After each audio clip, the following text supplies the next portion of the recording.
Good morning. The 9,885th meeting of the Security Council is called to order. The provisional agenda for this meeting is the situation in the Middle East. The agenda is adopted.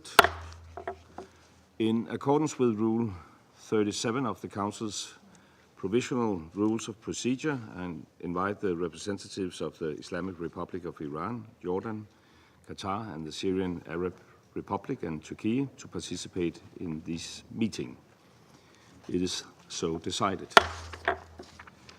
In accordance with the Rule 39 of the Council's provisional rules of procedure, I invite the following briefers to participate in this meeting: Mr. Geir Petersen, Special Envoy of the Secretary General for Syria; Mr. Tom Fletcher, Under-Secretary General for Humanitarian Affairs and Emergency Relief Coordinator; and Ms.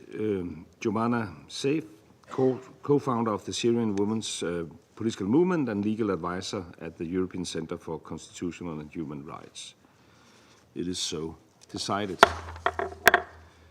The Security Council will now begin its consideration of item 2 of the agenda, and I now give the floor to Mr. Geir Petersen.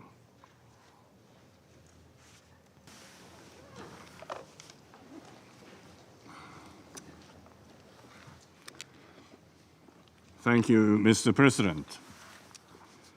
It is less than 4 months since the fall of the former Syrian regime and the opening of a new era in Syria's history.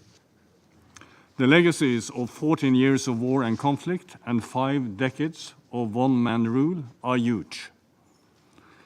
So are the immediate challenges facing the Syrians today. The great hopes and huge fears of the Syrian people have been starkly laid bare this past month. Many rejoiced at being able to gather in public spaces without fear to mark the events of 14 years ago, and more recently, many were able to openly celebrate Nowruz. But, Mr. President, many others faced a harrowing episode of devastating violence on the coast, resulting in mass civilian casualties and heightening fear and anxiety in many quarters about the future. Let me turn to this immediately. On Thursday, March 6, armed groups associated with the former regime attacked and ambushed caretaker authority forces across the coastal region. Reports indicate attacks on military and internal security targets and also several hospitals. The scale and sophistication of the attacks were striking, with many claimed by groups of former regime officers. The caretaker authorities have claimed influence from external actors too. That same day, Mr. President, forces streamed into the coastal coast from other parts of Syria, including forces under the control of or affiliated or at least nominally associated with the caretaker Ministry of Defense, including foreign fighters, and unaffiliated groups taking up arms spontaneously. Serious armed confrontations ensued, resulting in significant numbers of casualties among the warring factions. But far more disturbing was the appalling civilian death toll, including widespread summary killings of civilians and unarmed individuals, including accounts of entire families executed at point blank and widespread footage of grave violations of a plainly sectarian and retaliatory nature, singling out Alawites. The situation was comparatively calmed after several days. However, we continue to receive reports of harassment and intimidation, including with heavy sectarian overtones. There have been reports of reinforcement of security presence in the area. Meanwhile, a leader of former regime remnants has issued a video vowing to continue the fight. Mr. President, the coordinated attack on the caretaker authority, the heavy counterattacks against this, and the mass killing of civilians all came against the background of already fomenting insecurity on the coast, marked by multiple reports of killings by unidentified perpetrators, looting, and kidnapping. And there was a broader context of hate speech and misinformation before, during, and after the events. There was a sense of exclusion from the transition and the public sector, and there were pent-up grievances and anger towards persons associated with the former regime. Mr. President, I welcome the clear condemnation by the Security Council and its reaction to these events. Further investigation is needed to fully determine the perpetrators of the shocking violence against civilians. For their part, the caretaker authorities have stated that civilians were killed by forces on both sides, including by what they acknowledge were some volunteer and other associated factions. They announced an independent investigative committee tasked with examining violation by all sides and submitting its finding within 30 days. In my dialogue with the caretaker authorities, I have stressed the importance of investigations being effective, transparent, independent, and comprehensive, in line with international standards, and that witnesses are not intimidated and that they are protected. Findings need to be made public and those responsible held accountable, with a clear signal that the era of impunity in Syria is in the past.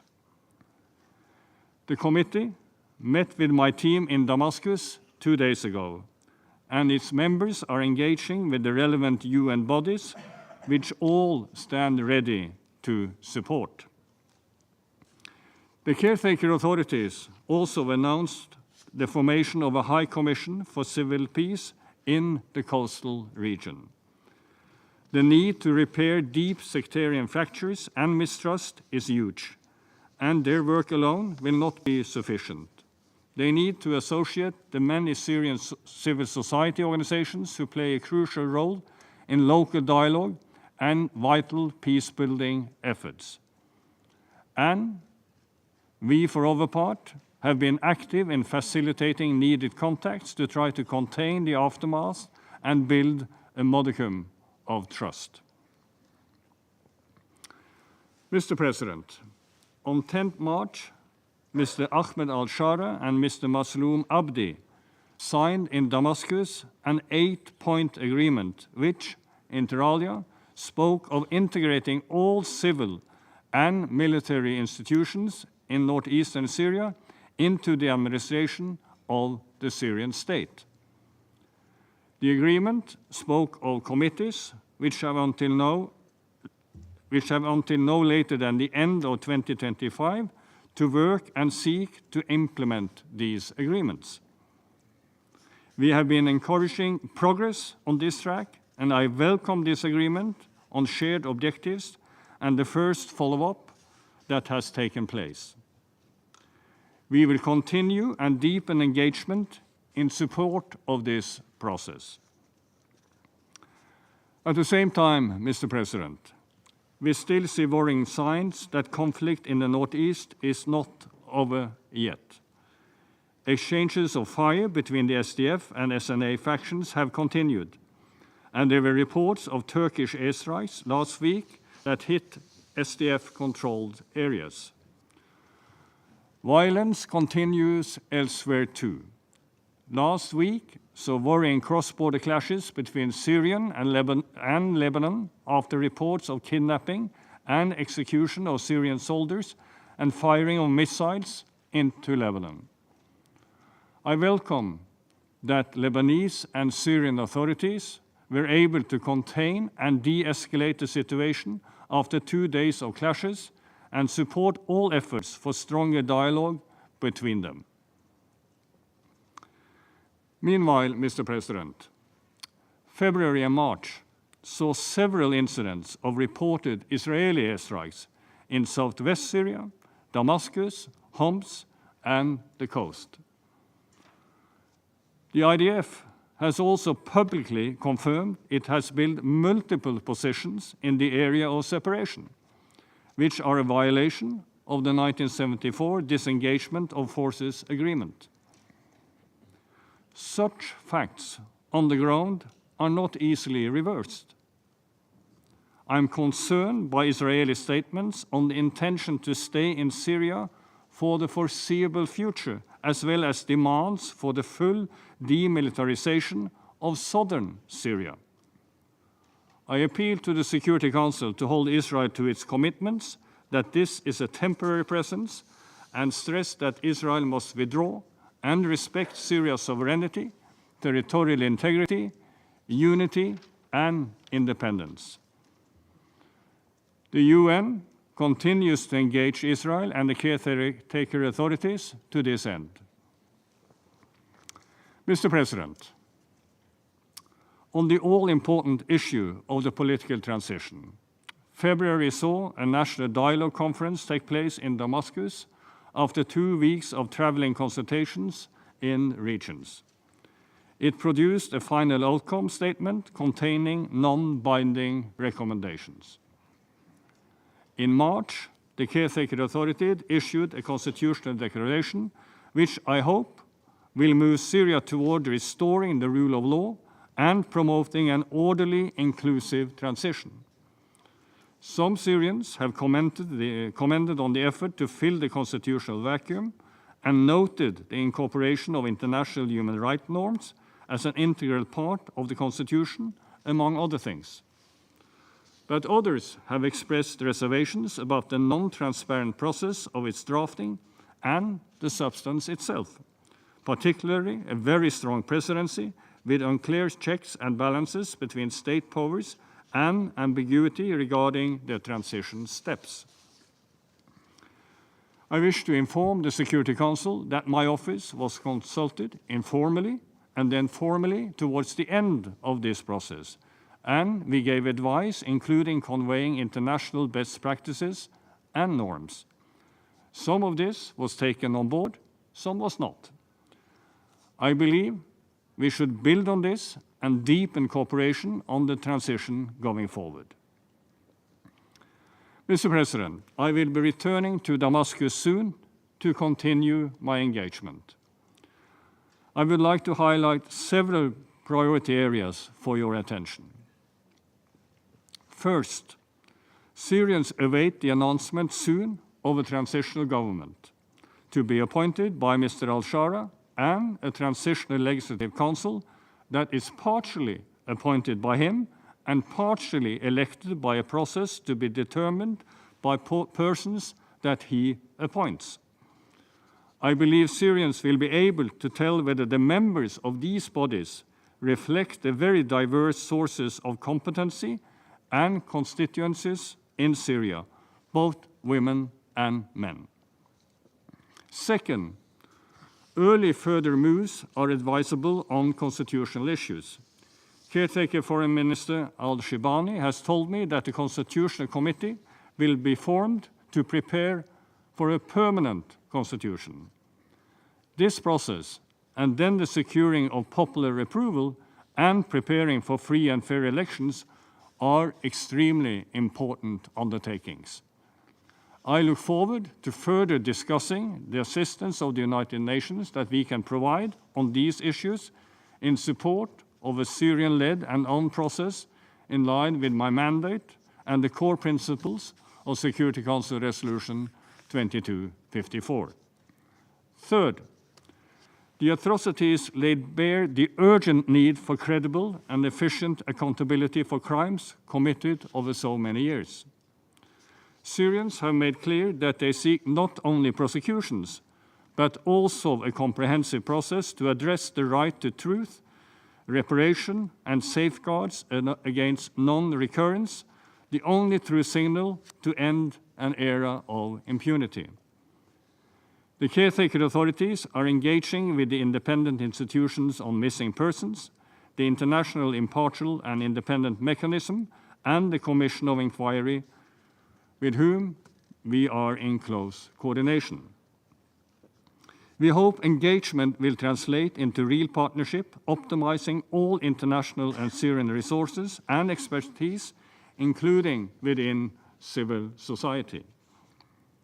Fourth, Mr. President, a clearer way forward on security issues needs to be developed in a landscape of significant complexity and fragmentation. The goal that armed groups have committed to, one army with no weapons outside state control, cannot be achieved overnight or by declarations. An effective approach to comprehensive security sector reform and disarmament, demobilization, and reintegration is needed. The dissolution of the former army and security forces left hundreds of thousands without salaries and fearing exclusion. Meanwhile, many armed groups remain in possession of their weapons and have not yet integrated. Inclusive politics, resources, and vetting processes in line with international human rights obligations will all be essential alongside a genuine nationwide ceasefire. I encourage the caretaker authorities to seek support and partnerships, including with the United Nations, on these issues.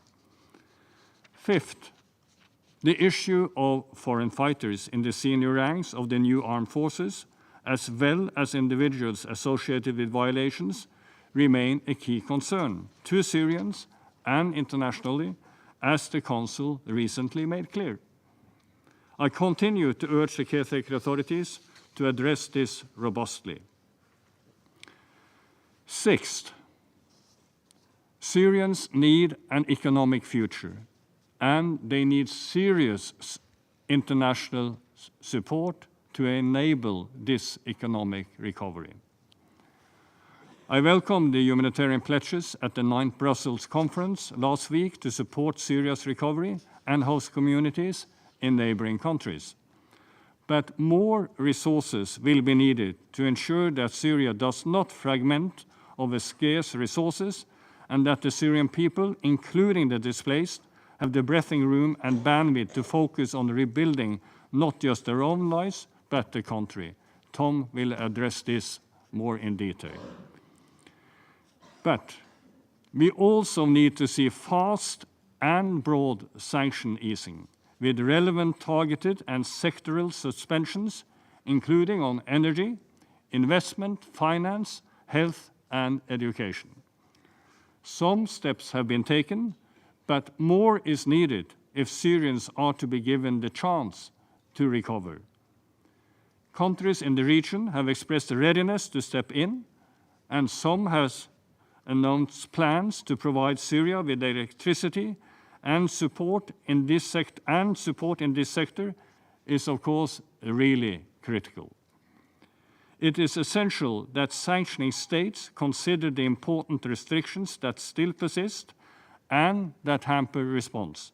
At the same time, I will keep making clear to the caretaker authorities that a peaceful, credible, and inclusive transition creates the most enabling environment for further easing of sanctions. Mr. President, Syria stands at a crossroad. Down one road would be a return to violence, instability, monopolies of power, conflict and fragmentation, with Syria's sovereignty routinely violated by external powers and regional and international security endangered. This road is totally unacceptable. It cannot be in any responsible actor's interest and must not come to pass. But, Mr. President, the other road is viable. An inclusive political transition, where the Syrian people restore their sovereignty, overcome this conflict, revive their economy, realize their legitimate aspirations, and contribute to regional stability. That future requires the right Syrian decisions. But the Syrians cannot do this alone. It also needs increased and continued international support. I count on your support, Mr. President. Thank you. Thank you. I thank Mr. Peterson for his briefing, and I now give the floor to Mr. Tom Fletcher.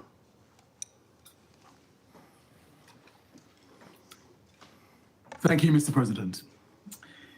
As Geir has set out, the past month has underscored both the fragility and the hope of this moment of transition in Syria, a true crossroads. So today, I want to highlight in support 4 points. First, some encouraging news. We are making progress, with thanks to the teams on the ground and those who back us, on a scaled up, ambitious humanitarian response. We're now using more routes to deliver aid.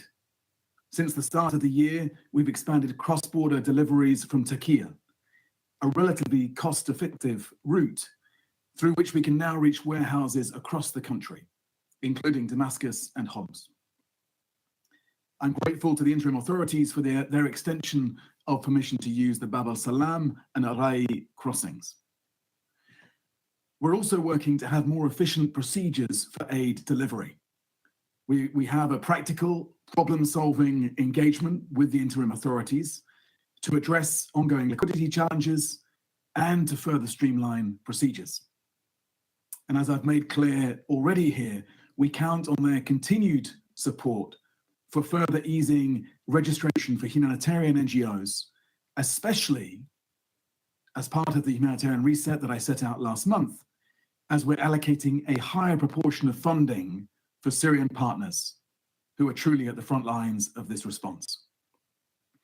We're also proceeding at pace with the transition to our new humanitarian coordination architecture, and we're engaging various member states to further ease sanctions and the restrictions that affect our operations. Through this combination of efforts, we, on your behalf, are getting support to millions of people across Syria every month. Infrastructure is being repaired to restore access to water for millions.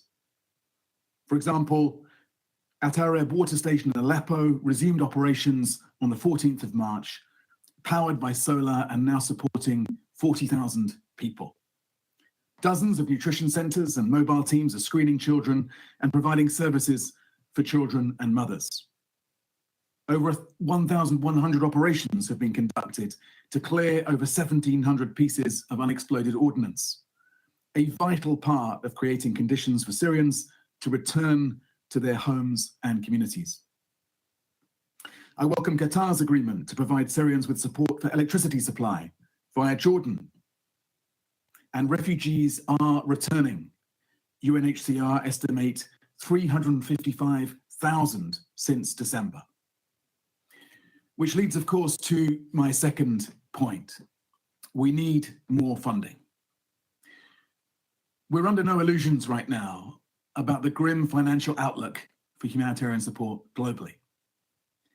In this bracing funding context, we will deploy our resources as effectively as we can. We've completed a countrywide rapid needs assessment, and we're monitoring displacement and population movements to sharpen our response. We're also, I'm afraid, having to make brutal choices, including to focus our current appeal on the most vulnerable, only about half the total who are actually in need of our support. Last year's humanitarian appeal was only 35% funded, causing us to reduce our humanitarian response by more than half. The outlook now, of course, is gloomier. Our initial survey suggests that almost half of US-funded organizations have received full or partial stop orders, with a 40% cut in humanitarian staff across the country. And this year, we're appealing for $2 billion to reach 8 million of the most vulnerable people through June. We've received only about $155 million to date. That's just 13% of what we need. Funding cuts, of course, don't mean that humanitarian needs disappear. More than 16 million people, nearly 3/4 of the population, continue to lack sufficient food, water, shelter, services. So to save lives, we need more money. I, like Geir, was encouraged by the generous pledges made to Syria and its people at the Brussels conference last week, including from several countries around this table. In total, $6.3 billion pledged. Thank you. I hope these funds materialize and can be dispersed quickly. A third point, to underline the Special Envoy's message, protection of civilians and the de-escalation of ongoing conflicts must remain front and center. While security has improved since December, we're still seeing daily reports of clashes, attacks, and other hostilities in a range of areas. And as you responded to in your presidential statement, violence in the coastal areas earlier this month, with reports of hundreds of civilians killed, including a UN colleague, was horrendous. Our humanitarian coordinator will visit the coastal area in the coming days. Tens of thousands of people have been displaced, including some 15,000 to neighboring Lebanon. Clashes and attacks have also continued in parts of eastern Aleppo, northeast Syria, and southern areas, with civilian casualties and damage to infrastructure. Meanwhile, civilians, including many children, continue to be killed or maimed by explosive remnants of war at truly shocking levels, with over 600 casualties since December alone. The announcement, as Geir described, of an agreement between the interim authorities and Syrian democratic forces gives us some hope that we can reach and respond to humanitarian needs in northeast Syria more effectively. All parties must, of course, take constant care to protect civilians and the critical infrastructure that they rely on. And we need to redouble efforts to see through that inclusive transition that will lead to a more sustainable peace. Mr. President, fourth and finally, we need to move with greater urgency to invest in Syria's recovery, reconstruction, and development. The people of Syria want to rebuild their country and their livelihoods. Expanding services will be essential to enable that. According to UNHCR, 3.5 million IDPs and refugees are ready to return to their homes in the coming year, but only if they have the basics: shelter, electricity, water, sanitation, education, work. And this will require investment, time, and consistent engagement, given the complex web of sanctions and other restrictions in place, as well as the magnitude of destruction and needs. Mr. President, let me repeat, 16 million people, nearly 3/4 of the Syrian population, lack sufficient food, water, shelter, medicine.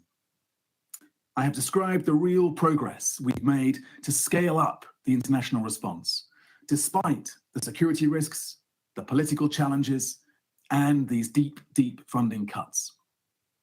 We are making and will make the toughest choices to ensure that every dollar saves lives. We will demand that civilians are protected and that all Syrians, including women and girls, especially women and girls, feel that their rights and freedoms are guaranteed. And we will press you for the support we need to carry on delivering in that way. After 14 years of conflict and devastation, the people of Syria have had barely 14 weeks to chart a new path. There are real reasons for hope based on how far they have come. But there is no time to spare.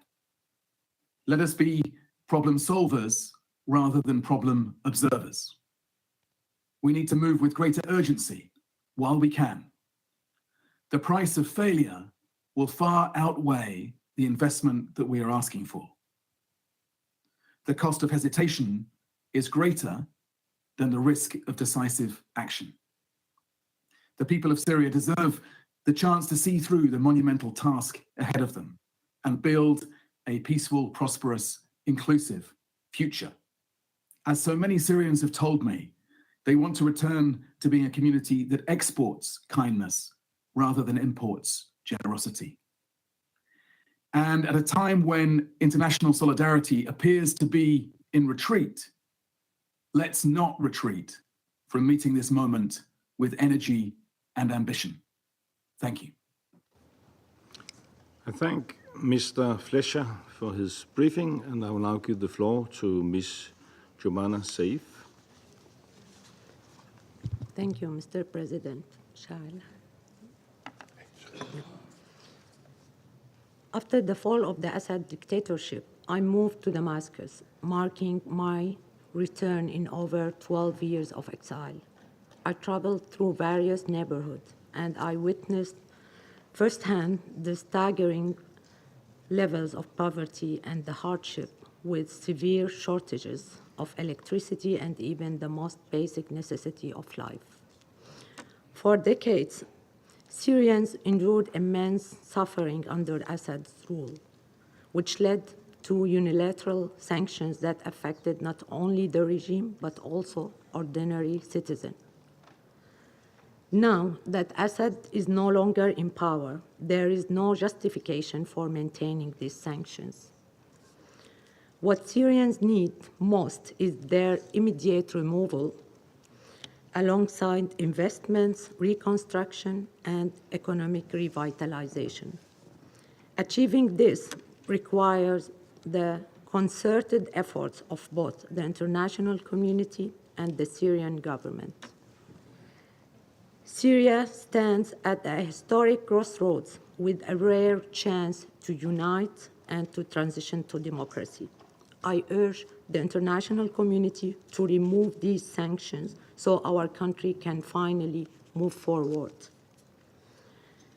As Syria faces ongoing crisis, the tragic violence in the coastal city has yet added to the challenges. It began with Assad regime remnants attacking security forces. The situation quickly developed into brutal massacres that targeted civilians with acts of revenge without discrimination. Unfortunately, reports of human rights violation continue, albeit at a reduced scale. What has happened has caused a real concern for us Syrians. After getting rid of the Assad regime, which committed the worst crimes, especially in the last 14 years, we don't want to build our new country on the back of a new massacre.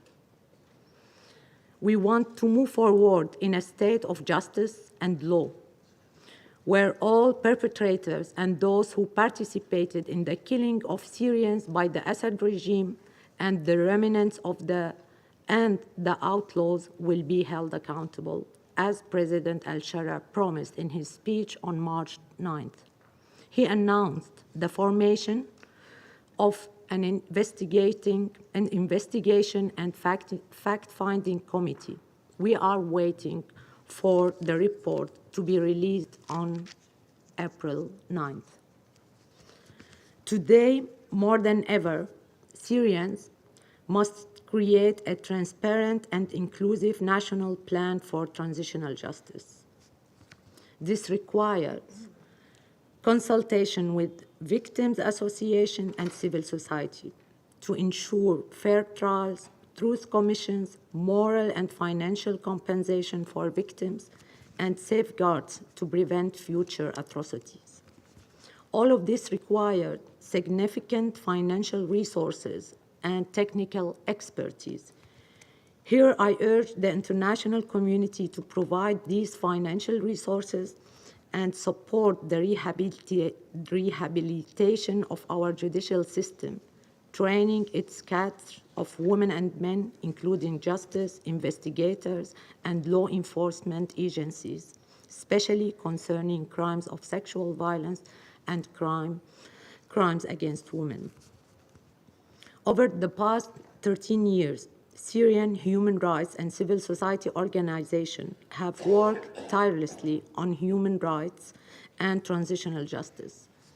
I myself have been part of these legal networks, which have made significant progress, including criminalizing senior officials and securing international arrest warrants, such as those against Jamil Hassan and Bashar and Maher al-Assad for using chemical weapons against civilians.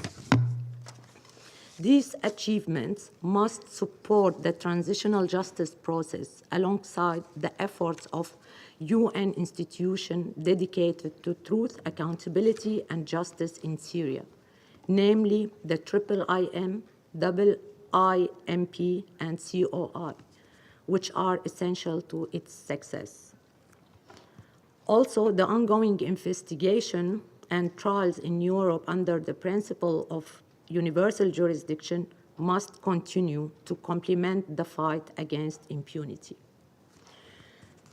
Mr. President, I come from a Damascene Sunni family that has long faced political persecution, enduring enforced disappearances, torture, and killing since the 1980s.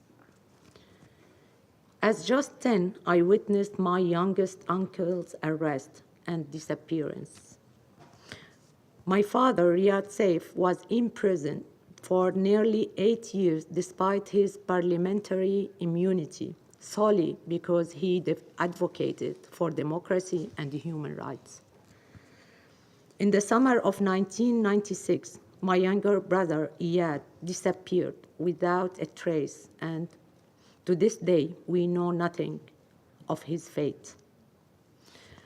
These experiences shaped me into a human rights advocate and an early opponent for the Assad regime.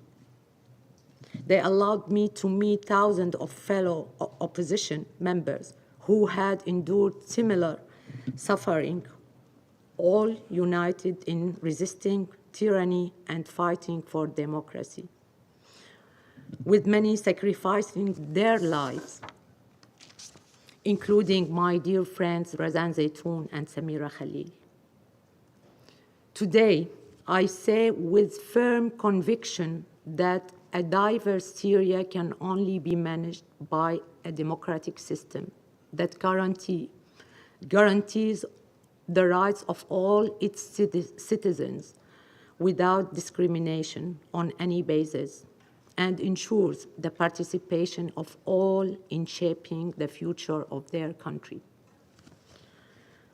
All of us in the new Syria, especially the ruling authorities, must completely break with the legacy of tyranny, corruption, monopolization of power, terrorism, and sectarianism. We want Syria to be a country that maintains security and stability in the world by adhering to international law. As a member of the Syrian women's political movement, I emphasize the right of Syrian women to participate in shaping the country's future is not just a demand, but necessity to build a new Syria based on justice, equality, and sustainable peace. President al-Shara and Foreign Minister al-Shaybani have repeatedly stressed security and stabilities in their statements. We emphasize that this can only be achieved through participatory governance, civil peace, and unity of the country. In the past months, key political developments, including the National Dialogue Conference and the Constitutional Declaration, have sparked concern for lacking proper deliberation and failing to address crucial questions about democratic transition. The most significant flaw in this declaration is the absence of recognition of Syria's diverse society and the lack of the clear commitment to democratic transformation. Furthermore, the executive branch, led by the president, is granted excessive power while the legislative and judicial branches are effectively subordinated into it and unable to hold it accountable, preventing any meaningful checks and balances. This contradicts the principle of separation of powers and fails to establish a truly democratic foundation for the post-conflict transition. Yet, despite these concerns, I still believe in supporting the new Syria and seizing the opportunity to correct past mistakes. This requires amending the constitutional declaration, promoting inclusivity, and initiating a national dialogue to ensure stability and a democratic state that protects the right of all Syrians. Another crucial challenge is forming an inclusive government and an elected legislative council that truly presents everyone without exclusion. In conclusion, Syria faces a historic opportunity that may not come again. The responsibility now lies with the authorities to embrace the urgent need for reform and with the international community to lift sanctions and actively support reconstruction and recovery.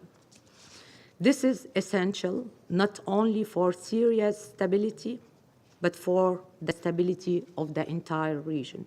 Thank you. Thank you. I thank Ms. Saif for her briefing, and I shall now make a statement in my capacity as Minister for Foreign Affairs of Denmark. First of all, I would like to thank Special Envoy Peterson and Undersecretary General Fletcher for your informative and timely briefings. I would also like to thank you, Ms. Saif, for your valuable briefing. Your voice and the voice of Syrian civil society is central to our discussions and to the Syrian political transition. Excellencies, this month marked 14 years since the beginning of the Syrian revolution. 14 years since peaceful civilian protests were met with brutal violence. Since then, hundreds of thousands of civilians have been tortured and killed, and millions forced to flee. Last December finally marked a turning point. After years of strife under the Assad regime, the people of Syria now face an opportunity to build a better future. At the same time, the situation in Syria is fragile. Just this month, we witnessed violent attacks with hundreds of civilians killed, including through summary executions. We, of course, condemn the widespread killing of civilians in the strongest possible terms. There can be no impunity for these crimes. We positively note the interim government's establishment of an investigative committee, and implementation will now be key. The interim government must protect Syrians from all religious and ethnic backgrounds. Syria is at a critical juncture, as the Special Envoy also emphasized, and now is the time to act. Around this table, we must all do what we can to help lay the groundwork for a brighter future for the Syrian people. The path will be long, and there will definitely be setbacks, but we owe it to the millions of Syrians who have suffered too much for too long to give our best effort. Colleagues, with this determination in mind, allow me to make 4 points. First, we call for a credible, inclusive and transparent Syrian-led and Syrian-owned political transition process, one that is in line with the principle of Resolution 2254 of this Council. And when we say inclusive, we mean it. We mean inclusiveness. Syrian society, in all its complexity and diversity, must be represented. As we heard from Ms. Saif this morning, Syria's women must be able to participate in the political transition process, from civil society to the political level. They represent half the population, and experience shows that women's participation in peace processes creates more lasting peace and stability. We take note of the temporary constitutional declaration and hope it will move Syria towards an inclusive transition. All segments of Syrian society should be safeguarded by the constitution.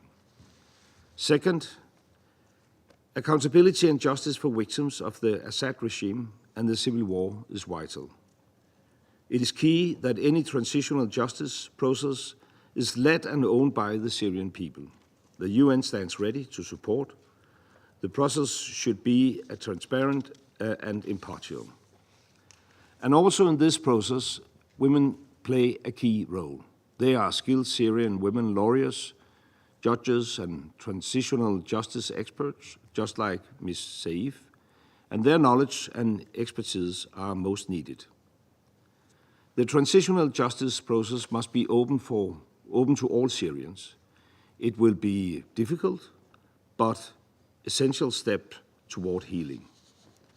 Third, to achieve these goals, the international community needs to support Syria at this critical stage. The humanitarian situation remains catastrophic. The fall of the Assad regime has done little to help Syria's devastated economy.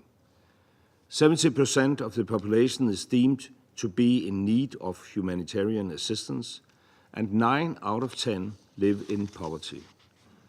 In February, we, and with we I mean we in the European Union, suspended a number of sanctions against Syria. We did so in order to send a very clear signal to the Syrian people of our support towards a better future. And we will continue to follow the situation and to adjust our policies accordingly. And we will continue to provide much needed humanitarian and development assistance to the Syrian people. And fourth and finally, in order to achieve positive change, Syria needs to be safe, and Syria needs to be stable. This requires respect for Syria's sovereignty, independence, and territorial integrity. In this regard, we welcome the dialogue and agreements between the interim government and the Syrian Democratic Forces, and likewise, we welcome the dialogue and agreements reached with Druze communities. UNDOF plays an important role in maintaining stability in the occupied Golan Heights, and UNDOF should be allowed to have full freedom of movement. We call for the full implementation of the 1974 agreement between Syria and Israel, and for all parties to respect Resolution 350 of this Council. Accordingly, Israel must withdraw from the area of separation. The Syrian armed forces must provide security to all Syrians, regardless of sect and background, and continue to combat and counter terrorism. We cannot allow ISIL to re-emerge. All actors must assist the new Syrian leadership in combating terrorism. To conclude, Syrians have a unique opportunity to build a new future. A free Syria for all Syrians, regardless of gender, ethnicity, or religion. The struggle has been incredibly tough and incredibly long, and Denmark's, I just want to assure you, stands with the Syrian people. We will continue to support them through this next chapter, and we encourage all members of this Council to do the same. Thank you. And I now resume my function as President of the Council, and I will give the floor to Her Excellency Ms. Kang In-sun, Vice Minister for Foreign Affairs of the Republic of Korea. Thank you, Mr. President. I would also like to thank Special Envoy Patterson, OCHA USG Tom Fletcher, and Ms. Saif, co-founder of the Syrian Women's Political Movement, for their timely briefings and their dedicated efforts. It is a great honor to participate in today's briefing as we witness Syria's transition. We acknowledge the complexity of this transformation and recognize the growing role of the caretaker authorities in the process. It is essential that the international community continues to support Syria's transition toward a united, independent, inclusive state. In this regard, I would like to highlight the following 3 points. First, Syria must now focus on a political transition rooted in inclusivity more than ever. The establishment of a transitional government should prioritize political reconciliation among all ethnic and religious communities. In light of this, we take note of the agreement to integrate the Syrian Democratic Forces into national institutions and the signing of a constitutional declaration, both significant steps in its political transition. We underscore the importance of reintegrating armed factions in an inclusive manner, and we urge all parties to constructively contribute to this process. And we hope the constitutional declaration can serve as a foundation for a credible, inclusive, and non-sectarian governance in line with the UNSC Resolution 2254. Second, we express deep concern about hostilities within Syria, including recent armed conflicts in Syria's coastal regions. We would also like to express concern over Israeli military operations in Syria, including today's airstrikes in Dara. We emphasize utmost importance of protecting civilians and stress that further violence should not occur. We acknowledge the efforts of the caretaker authorities to protect all Syrians and their efforts to establish a fact-finding committee to ensure accountability for these tragic events. This step is crucial for fostering national unity and for demonstrating commitment to transitional justice based on the rule of law. Third, we urge stronger international commitment to humanitarian aid and economic recovery in Syria to overcome the pain and destruction of 14 years of conflict. After years of conflict, recent developments have brought hope to Syrian refugees and displaced persons to return to their homes. But as the situation remains uncertain, many of them still face challenges such as limited access to jobs and basic services. In this regard, we endorse the call for enhanced international support as reaffirmed in the Brussels last week, where we reiterated our commitment to standing with Syria. The Republic of Korea has provided nearly $150 million in humanitarian assistance to Syria and its neighboring countries over the past decade. We will continue to provide assistance to the people of Syria, partnering with international organizations. As Korea has pledged, 2,400 tons of Korean rice will be delivered to assist food insecure populations in Syria in collaboration with the World Food Programme. Furthermore, we share the view that the suffering from the sanctions targeting the former Assad regime continue to hinder the efforts of the Syrian people to establish a stable and peaceful society. In this light, we take a positive note on a series of recent developments on suspension of sanctions within international community as part of efforts to support Syria's swift economic recovery, reconstruction, and stabilization. Mr. President, historic momentum and subsequent developments compel us to reaffirm the UN's commitment to facilitating a Syrian-led political process, a crucial step toward lasting peace and prosperity for all Syrians. The Republic of Korea remains steadfast in its solidarity with the Syrian people in pursuit of a long-awaited goal, as their aspirations for stability, peace, and a brighter future continue to inspire us all. I thank you. I thank Excellency Ms. Kang for her statement and now give the floor to the representative of Russian Federation. Спасибо, господин председатель. Признательный спецпосланнику Генсекретаря ООН по Сирии Гейру Педерсону и заместителю Генсекретаря ООН по гуманитарным вопросам Тому Флетчеру за развернутые доклады о ситуации в Сирийской Арабской Республике. Выслушали также информацию, предоставленную Джуманой Сейф. За прошедшее с декабря прошлого года время можно констатировать, что смена власти в Сирийской Арабской Республике, к сожалению, не избавила народ этой страны от многочисленных гуманитарных, социально-экономических проблем и внешних угроз, которые не только остаются актуальными, но и множатся.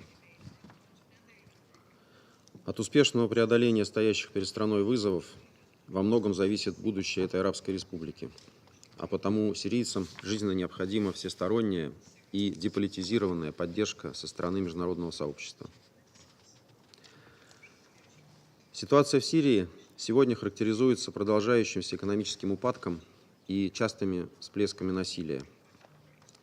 Данные по количеству нуждающихся в помощи, положению дел в области продовольственной безопасности и медицинского обслуживания свидетельствуют о том, что поставить страну на рельсы устойчивого развития можно только посредством повсеместного прекращения военных действий и осуществления системных преобразований. Иных альтернатив нет. Сирийский народ должен, наконец, получить право на достойную жизнь в мире и благополучии. Господин председатель, крайне тревожным развитием событий стали продолжающиеся боестолкновения в Алеппо и на северо-востоке страны, уносящие жизни людей и разрушающие гражданскую инфраструктуру. Однако настоящим шоком для всех нас явилась недавняя вспышка насилия в прибрежных районах Латакии и Тартуса, где погибли и пострадали сотни, если не тысячи гражданских лиц из числа алавитов, христиан и других этнических и религиозных меньшинств. Она также спровоцировала новые вынужденные перемещения мирных жителей, в том числе за пределы Сирии. В соцсетях опубликовано множество шокирующих материалов, свидетельствующих о совершенных преступлениях в отношении гражданских лиц. Оставить все это без внимания Совет Безопасности ООН, разумеется, не может. В этой связи признательны всем членам Совета за оперативное согласование принятого по нашей совместной с американскими партнерами инициативе заявления председателя Совета Безопасности, в котором решительно осуждается массовое убийство в Латакии и Тартусе и акцентируется необходимость скорейшего проведения прозрачного, независимого, беспристрастного и всеобъемлющего расследования в соответствии с международными стандартами для привлечения всех виновных к ответственности. В этом контексте хотели бы отметить, что президент России Владимир Путин направил послание главе сирийского государства Ахмеду Шараа, в котором поддержал усилия по скорейшей стабилизации обстановки в стране в интересах обеспечения ее суверенитета, независимости, единства и территориальной целостности. Надеемся, что предпринимаемые Дамаском меры, включая создание комиссии по установлению фактов и расследованию событий в прибрежных районах, а также учреждение Высшего комитета по защите гражданского мира, будут способствовать стабилизации ситуации в регионе. Это безусловный приоритет для строительства прочного фундамента новой Сирии, где будут гарантированы права всех этноконфессиональных меньшинств. Рассчитывая на получение от сирийских властей соответствующей информации, а также на их плотное взаимодействие со спецпосланником в контексте положений и заявления председателя Совета Безопасности. Гуманитарная обстановка в пострадавших от столкновений прибрежных районах, особенно в сельской местности, остается крайне тяжелой. По данным ЮНИСЕФ, фиксируется острая нехватка продовольствия, ограничен доступ к жизненно важным услугам. Посещаемость школ сохраняется на низком уровне. Многие мирные граждане вынуждены были бежать в поисках безопасности.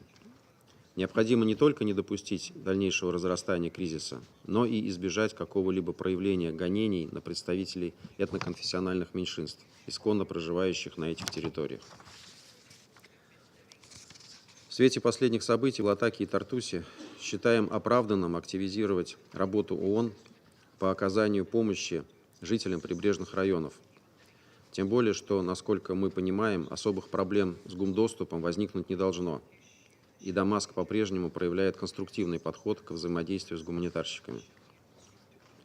В этих условиях, возможно, стоило бы подумать о наращивании присутствия УКГВ в Латакии и Тартусе, включая открытие там дополнительного отделения управления с учетом начатого процесса реформирования архитектуры гуманитарного реагирования в Сирийской Арабской Республике. Такие меры позволили бы держать происходящее на контроле, на регулярной основе оценивать потребности населения и незамедлительно реагировать, в том числе в случае возможного обострения ситуации. Господин председатель, с тревогой следили и за недавними столкновениями на ливано-сирийском приграничье, в ходе которых была задействована артиллерия и регулярные армейские формирования с обеих сторон. Приветствуем достижение решения о прекращении огня по итогам телефонного разговора министров обороны Ливана и Сирии. Призываем Дамаск и Бейрут предпринять все необходимые шаги для недопущения дальнейших инцидентов на границе и купирования рисков их разрастания до неконтролируемых масштабов. Не меньшую деструктивную роль играют и непрекращающиеся авианалеты Израиля по территории Сирийской Арабской Республики и ее продолжающаяся оккупация Западным Иерусалимом.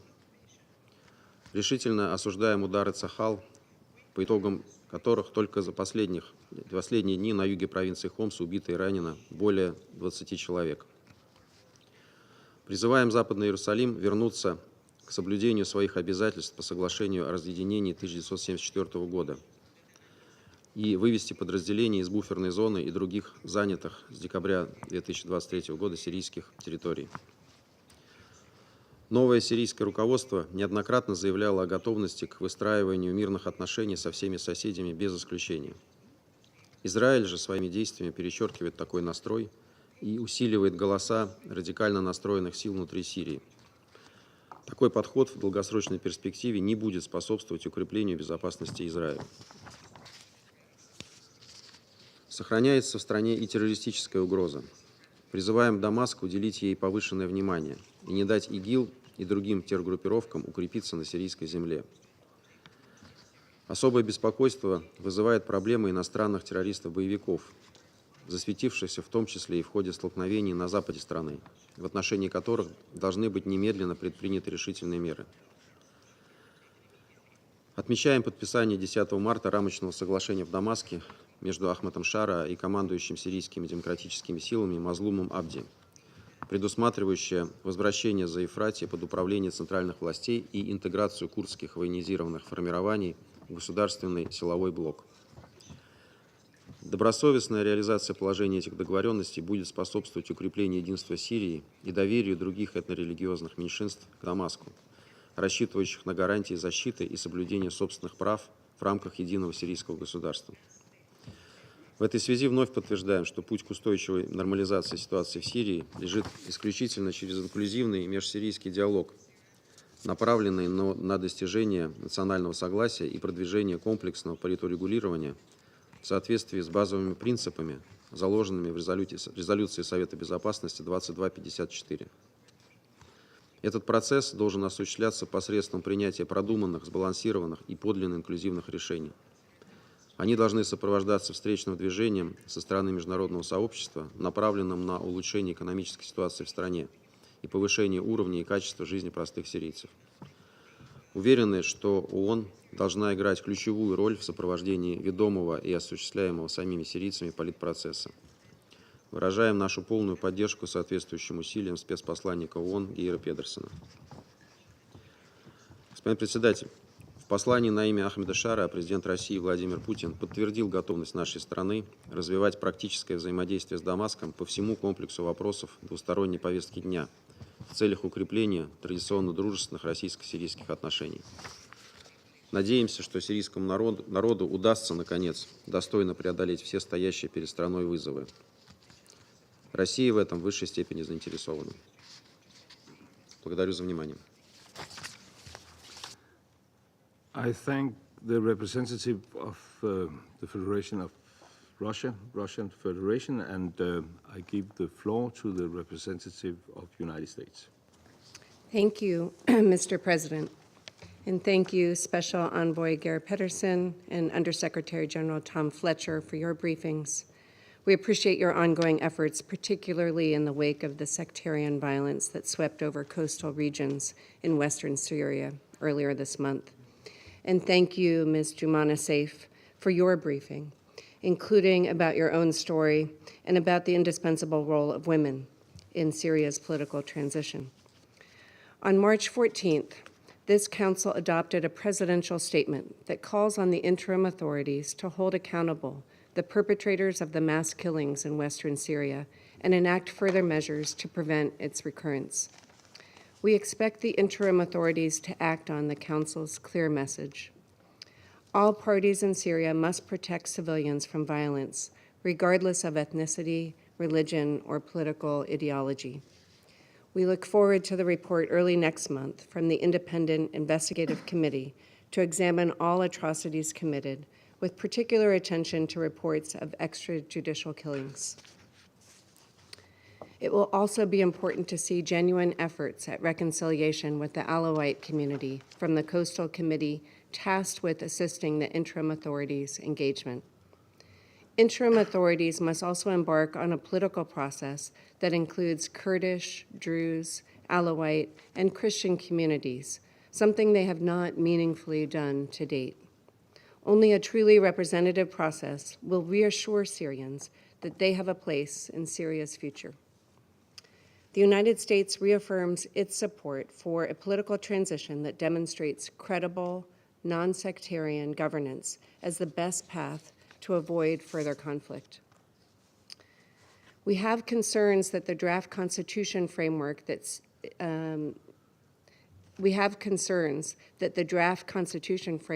not headed in the right direction, and we are watching closely who is selected for cabinet positions.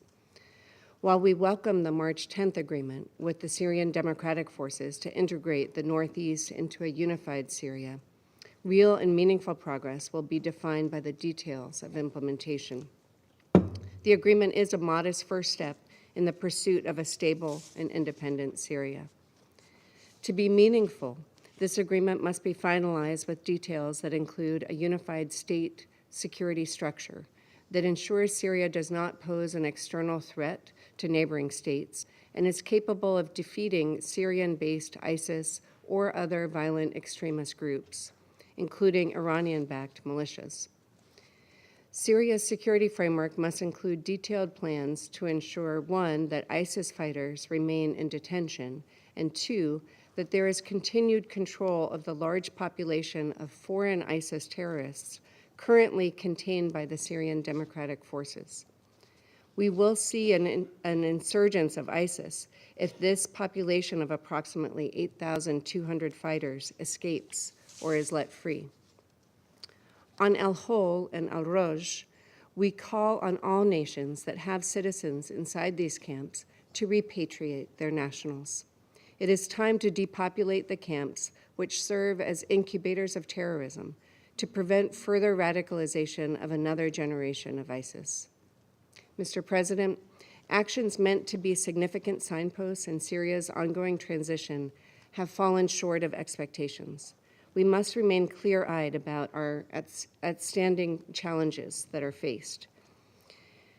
Everyone, including Syria's interim authorities, knows much more can and needs to be done.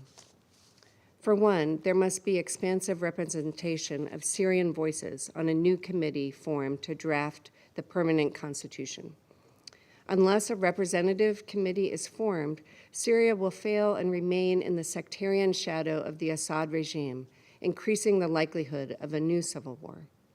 Foreign fighters have no role in Syria's military or governing institutions.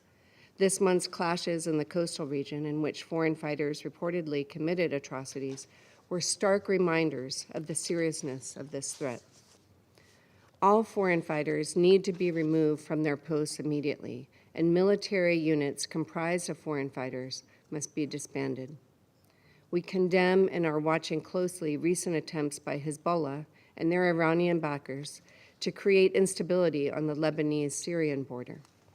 We call on the Syrian interim authorities and the government of Lebanon to cooperate and deconflict their military operations so that Iran-backed terrorists cannot regain a foothold in Syria. Finally, Mr. President, we encourage Syria's interim authorities to further engage with international organizations seeking to support the country's transition. In that regard, we note recent statements by the UN Secretary General and Special Envoy Pedersen, expressing readiness to support a Syrian-led and Syrian-owned political transition. We also welcome the recent engagement between the interim authorities and the OPCW. Technical teams must arrive soon to begin the work of identifying and destroying the Assad regime's chemical weapons program. Colleagues, Syria has arrived at a pivotal moment just 3 months since the fall of Assad. Recent events have underscored Syria's fragility and increased our concerns that interim leaders may not have moved beyond their jihadi pasts. We have seen the resilience of its people who endured 14 years of civil conflict and over 50 years of a regime's brutal rule. Advancing accountability and ensuring representative governance is key to an enduring peace and prosperity in Syria. In our capacity as Council members, we must speak with one voice in the coming days and months as Syrians seek to reunify their country and live in peace with their neighbors. The United States seeks peace and security in the region, a stable Syria that is free from external influence, respects the rights of all Syrians, and prohibits terrorists from using Syria as a platform. The United States urges this Council to help Syria realize these common objectives. I thank you. I thank the representative of the United States, and I give the floor to the representative of France. Merci, Monsieur le Président, et merci à Monsieur l'envoyé spécial et Monsieur le sous-secrétaire pour les affaires humanitaires, Messieurs Petersen et Fletcher, pour vos interventions particulièrement denses, ainsi qu'à vous, Madame Saïf, pour votre témoignage éclairant et aussi pour des années de résistance à l'oppression. En décembre 2024, après des décennies de répression et des années de lutte du peuple syrien contre la dictature et la violence, le régime Assad est tombé. La phase de transition qui s'est ouverte suscite de nombreux espoirs, mais aussi des inquiétudes. La communauté internationale doit se tenir aux côtés du peuple syrien. C'est la voie que la France a choisie. 4 priorités à cet égard. Tout d'abord, mettre un terme à la violence. Les massacres survenus au début de ce mois dans la région côtière montrent que le risque d'une fragmentation de la Syrie est une réalité. La France a condamné ces massacres. Il est désormais nécessaire que les responsables de violences, quel que soit leur camp, soient traduits en justice. Cette exigence fait écho aux attentes d'une justice transitionnelle qui tienne pour responsables ceux qui ont commis des crimes sous le régime Assad, mais aussi depuis sa chute. Les Nations unies ont proposé leur appui. Je salue la présence dans le public de Mme Quintana. Au nord-est, l'accord signé entre les autorités intérimaires à Damas et les forces démocratiques syriennes est une première étape en vue d'une solution négociée pour l'unification de la Syrie et la garantie des droits et des intérêts des Kurdes de Syrie. La transition en Syrie intervient dans un contexte où le terrorisme reste puissant. Il est primordial que les autorités à Damas poursuivent la lutte contre cette menace, en particulier contre Daesh, et règlent la question des combattants étrangers terroristes. De même, le démantèlement du programme d'armes chimiques et la coopération avec l'OIAC sont des attentes fortes de la communauté internationale. Nous saluons la récente et première mission en Syrie de l'OIAC. Deuxièmement, liberté pour le peuple syrien. La transition passe par le respect des aspirations des Syriens. La feuille de route à laquelle les autorités de Damas se sont engagées est claire. Une transition politique pacifique et représentative de toutes les composantes du peuple syrien dans l'esprit des principes de la résolution 2254.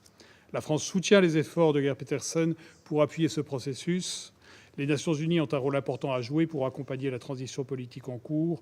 Nous encourageons les autorités syriennes à construire avec l'ONU une relation de confiance qui concrétisera l'appui de la communauté à la Syrie. Lors de la conférence de Paris sur la Syrie le 13 février dernier, les autorités de transition ont souscrit à une déclaration contenant des engagements précis. Depuis lors, de premiers résultats ont été obtenus. Première session du dialogue national, annonce d'une déclaration constitutionnelle provisoire. Nous appelons à ce que ce dialogue national se poursuive et implique l'ensemble des composantes de la société syrienne, sans exception.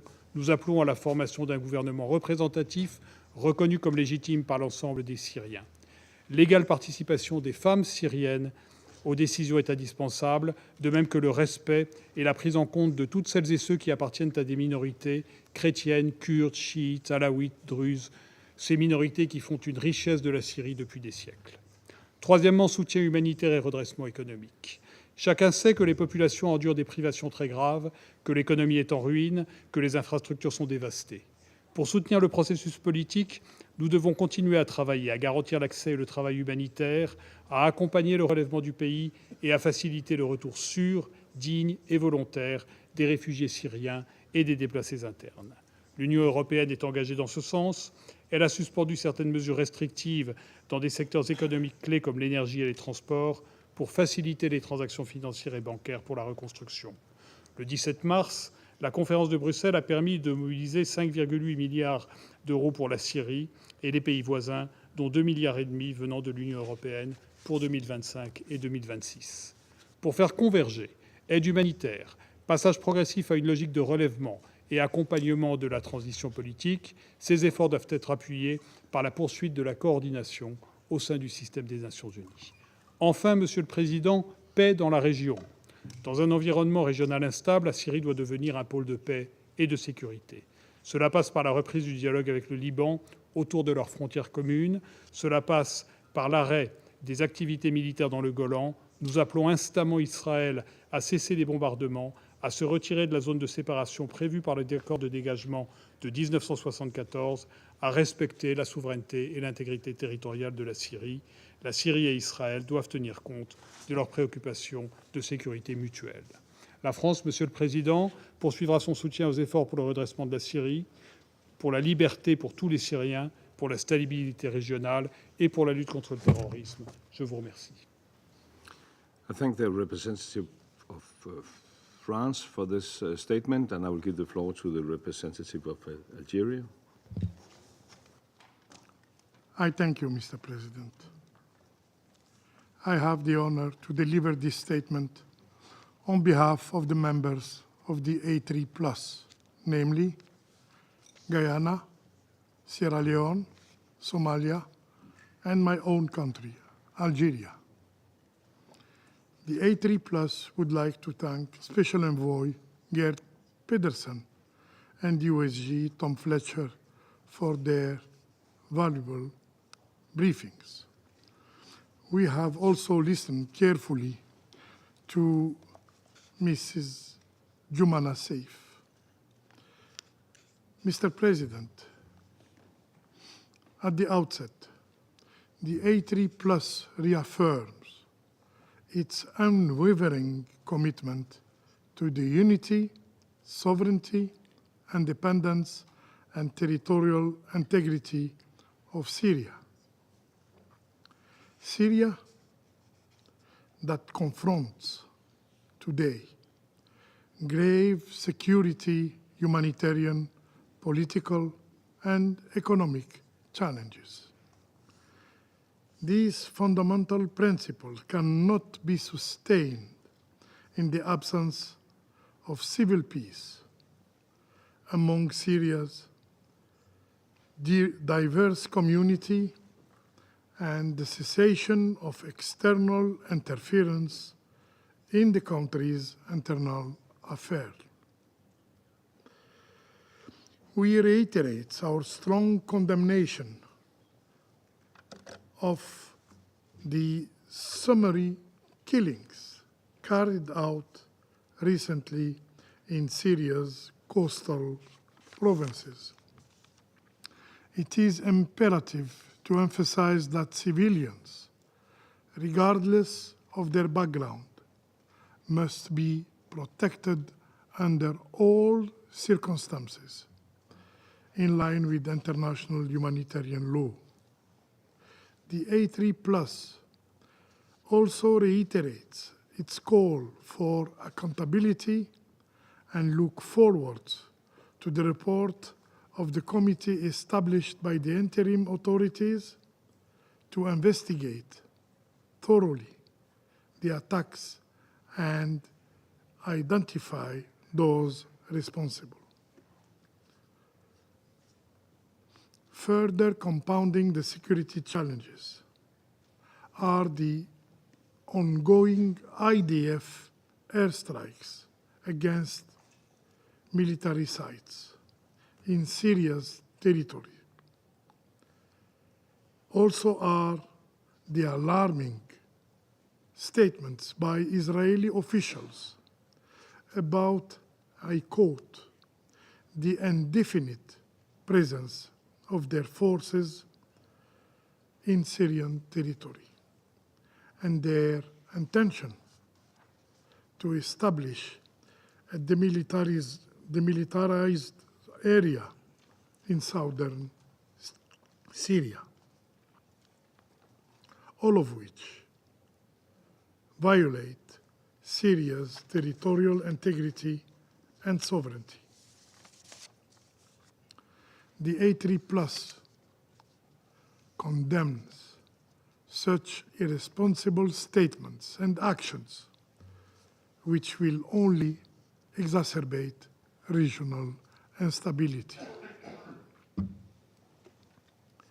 We stress that the Golan Heights is an occupied Syrian territory and reaffirmed by the Security Council Resolution 497. And we call for full respect for the 1974 disengagement agreement, including its provision regarding the area of separation. Mr. President, the challenges confronting Syria requires the full support and solidarity of the international community. The A3+ stresses the importance of building a Syria that is inclusive of all its citizens, free from any form of discrimination, and that embraces the aspirations of all Syrians. We believe that the establishment of a committee to promote civil peace and reconciliation, to promote and facilitate communication between communities is essential to achieving lasting peace in Syria. In this regard, mechanisms for truth-seeking, transitional justice, and community-based reconciliation, anchored in Syrian ownership, should be encouraged. The A3+ acknowledge the constitutional declaration made on March 13 and emphasize the need for an inclusive transition process in Syria. In this regard, the A3+ takes note of the agreement signed on March 10 by the leadership of the interim authorities and the SDF, and call for all actors to support a nationwide ceasefire. Differences should be resolved through dialogue, through negotiation, and the guns must be silenced to allow humanitarian access, to protect civilians, and to enable early recovery effort. The A3+ reiterate its support to the Special Envoy efforts to assist the interim Syrian Authority to organizing a political transition guided by an inclusive, Syrian-led and Syrian-owned political process, facilitated by the United Nations and based on the key principle outlined in Resolution 2254. Mr. President, the humanitarian situation in Syria remains catastrophic, and substantial efforts are required to improve it. all fields have been severely impacted by the crisis. To address these challenges, the Syrian people need the continued support and solidarity of the international community, including sustaining and unimpeding humanitarian access. The A3+ acknowledge the burden of prolonged displacement and underlines the need to prioritize social integration program for returnees, to also prioritize access to basic public services to ensure durable solution. The A3+ takes note of the pledges and commitments made during the Brussels conference on 17 March and hope that they will soon be fulfilled and the humanitarian response plan will be fully funded. With one of the most severe displaced crises in the world, displaced Syrians, both inside and outside the country, must be guaranteed safe, dignified, and voluntary return to their homes. While we note that more than 1.2 million IDPs and refugees have returned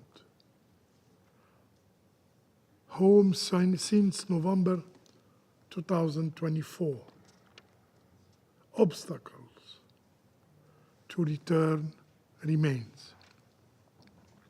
If we are sincere in our commitment in supporting Syria's transition, we must provide Syrians with the means to rebuild their country.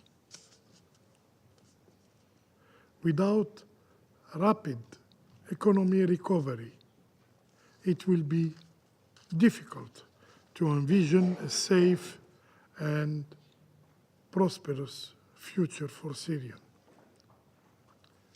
In this regard, Guyana, Sierra Leone, Somalia, and Algeria firmly believes that the swift lifting of unilateral sanctions is essential. Mr. President, the situation in Syria remains volatile, and the international community stands at the crossroads between the hope for a brighter future and the fear of further descent into chaos in Syria. Let us do everything we can to help all Syrians, build the country they have long aspired. The Security Council must act with unity, with resolve, with humanity to support the Syria transition process and prevent a relapse into violence. I thank you. I thank the representative of Algeria for the statement and now give the floor to the representative of the United Kingdom. Thank you, President. And like others, I'd like to start by thanking Special Envoy Pedersen and Under-Secretary General Fletcher for your briefings. I'd also like to thank Ms. Seif for your briefing and for your tireless advocacy efforts. We echo your calls for an inclusive political transition that prioritises the participation and leadership of women in Syria. President, I'd like to make 3 points today. First, this month, Syrians marked the 14th anniversary of the start of the uprising against the Assad regime. At last, they can see the prospect of a more stable and hopeful future. But horrific events this month demonstrate too that this remains a fragile and critical moment in Syria. We welcome the interim authorities' announcement establishing a fact-finding committee to investigate and prosecute individuals who committed crimes during the clashes in Syria's coastal areas. A peaceful and secure country is in the interests of all Syrians and the wider region. Diplomacy and dialogue are the best way of achieving this, and we urge all parties to refrain from further violence and to exercise restraint at this critical moment. We are concerned by Defence Minister Katz's declaration that the Israeli presence in the area of separation and the Golan Heights could be for an unlimited period. This is unacceptable, and Israel must present clear and reasonable timelines for their withdrawal in line with international law. Second, we note the progress made in Syria's political transition. We welcome the constitutional declaration's provisions on freedom of expression, religion, and women's rights, alongside the commitment to establish a Transitional Justice Commission. We call for swift implementation of these actions and hope the declaration will provide a solid foundation for a transition that guarantees the rights of all Syrians. A clear approach on accountability and transitional justice is essential for national reconciliation and to prevent a recurrence of the violence that we saw this month. Progress on this cannot wait. As the interim authorities take these next steps, we call for a consultative and inclusive process and for appointments to the transitional government to reflect Syria's rich diversity. Finally, we recognise the immense challenges of rebuilding Syria and that this cannot be done without economic recovery and the international community's coordinated support. The UK is committed to Syria's recovery, underlined by our pledge at last week's Brussels conference of up to $207 million in critical humanitarian assistance. This will alleviate some of the suffering in Syria, as well as helping Syrians in Lebanon, Jordan, and Turkey, who generously host so many refugees. In parallel, the UK has relaxed some sanctions on Syria and revoked the asset freezes of 24 entities and institutions in the energy, transport, and finance sectors. We have also issued a general license to support transactions for humanitarian activities in Syria. In conclusion, President, the UK stands with the Syrian people in building a more stable, free, and prosperous future. I thank you. I thank the representative of United Kingdom for the statement, and I now give the floor to the representative of China. 谢谢主席。我欢迎拉斯穆森外交大臣主持今天的会议，感谢裴凯如特使和 Fletcher 副秘书长所做的通报。我也认真听取了民间社会代表 Saif 女士的发言。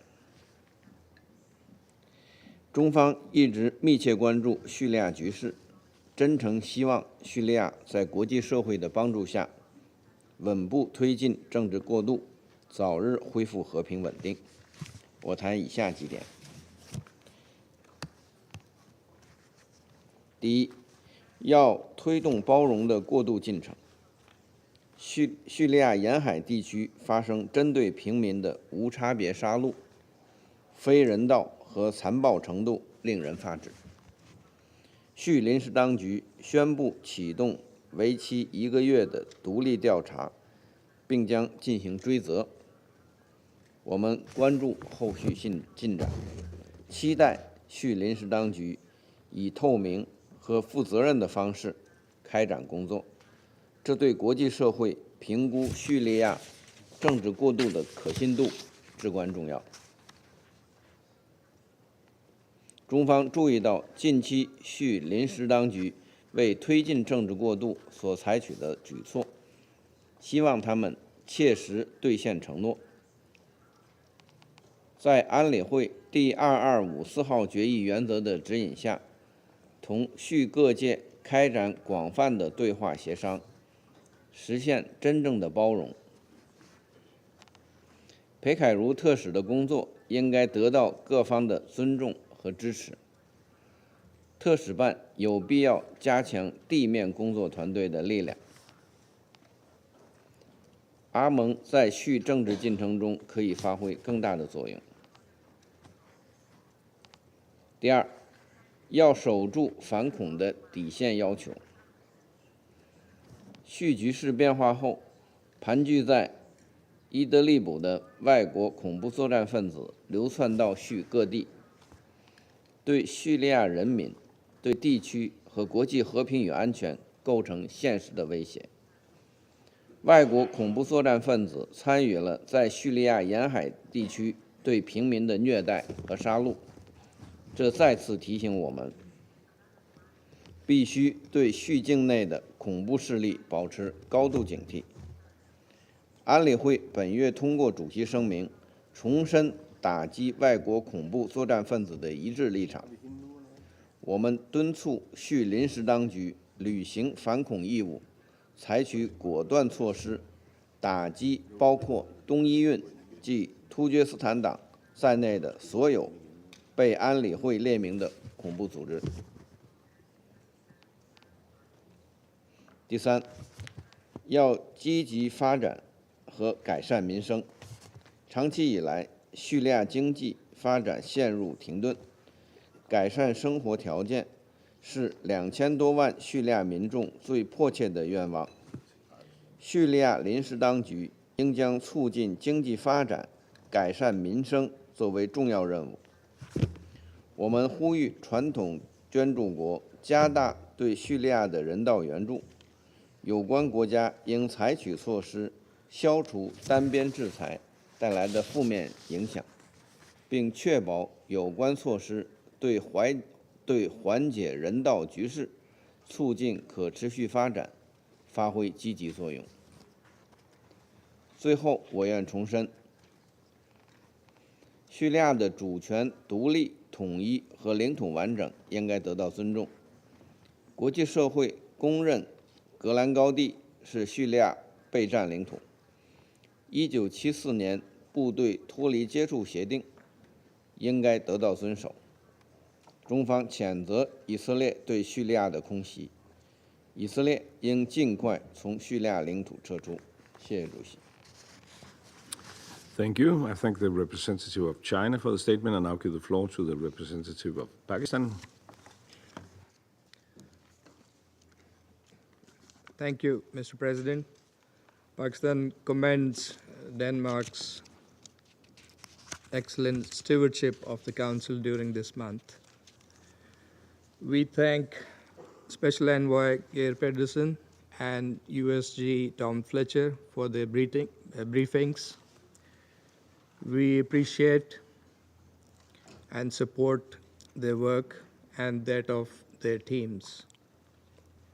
We have also listened carefully to Madame Juman Saif, especially her remarks about Syria moving forward in the best interest of the Syrian people, which are most pertinent. Madam President, it is right for this Council to follow closely the situation in Syria, a cradle of civilization, historic land of beautiful people. This brotherly country has unfortunately endured instability and immense suffering in recent years, compounded by internal strife and external interventions. The recent developments offer a crucial opportunity for peace, reconciliation, and reconstruction. We remain hopeful that Syria's new leadership will guide the nation towards an inclusive, stable, and prosperous future. If at all there was a right time for the international community to engage and assist with this objective, it is now. The challenges confronting Syria, political, economic, security, and humanitarian, demand a holistic and coordinated response. A Syrian-led and Syrian-owned political process based on the principles contained in Resolution 2254 and facilitated by the United Nations remains the key to sustainable peace. We welcome Syria's new interim constitution as a critical step towards restoring the rule of law. The National Dialogue Conference held last month is also a positive step. We expect that the forthcoming appointment of an interim government, Legislative Council, and Constitutional Committee would reflect Syria's diversity and foster inclusive and representative governance. We recognize the regional and international efforts such as the meetings in Aqaba, Riyadh, Amman, Paris, and Brussels that underscore global commitment to Syria's peaceful transition and reintegration into the international community. Madam President, Syria's economic distress, marked by cash shortages, energy deficits, and rising prices, exacerbates its humanitarian crisis. Economic revitalization is vital to long-term stability.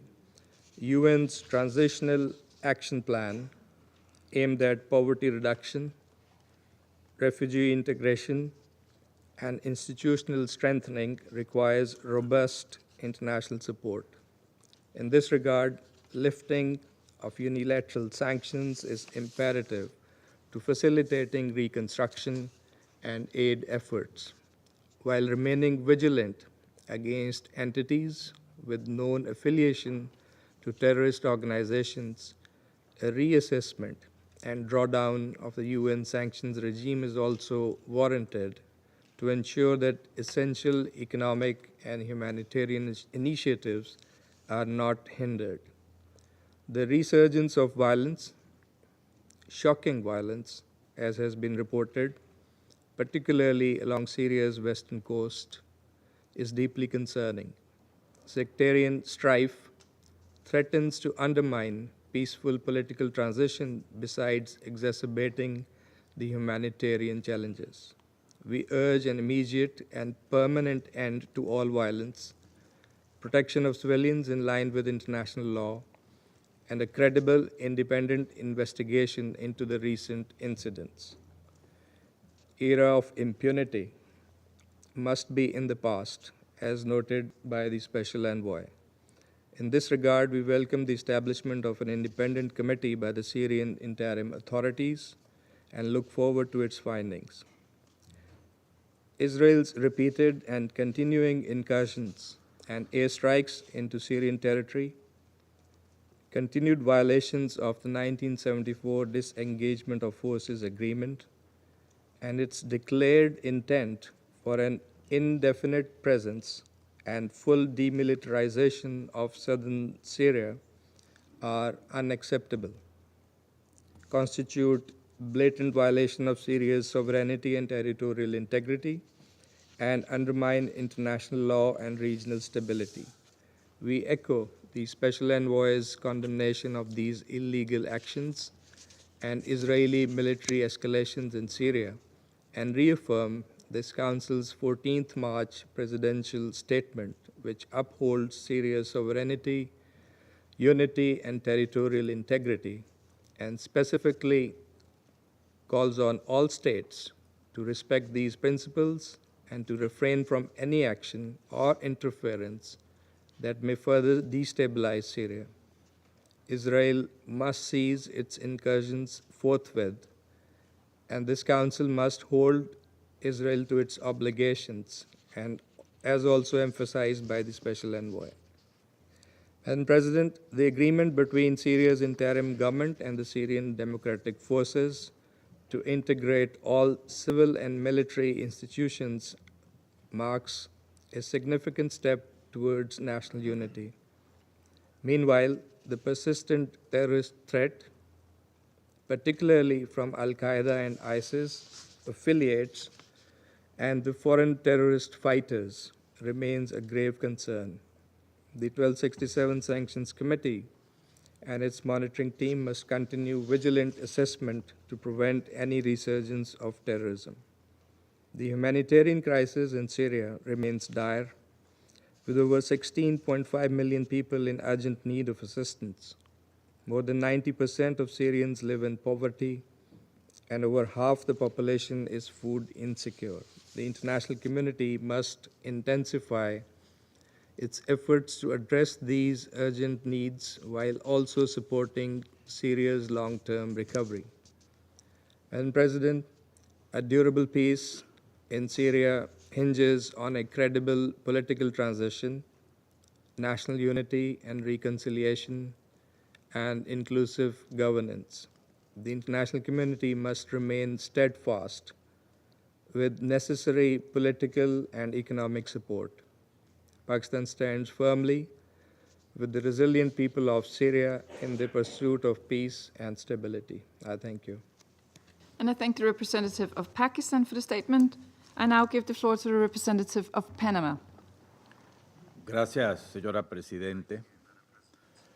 Panamá agradece la convocatoria de esta sesión informativa sobre la situación política y humanitaria en Siria y valora los informes realizados por el señor Geir Pedersen, enviado especial del Secretario General para Siria, así como el señor Tom Fletcher, Secretario General Adjunto de Asuntos Humanitarios y Coordinador del Socorro de Emergencia OCHA.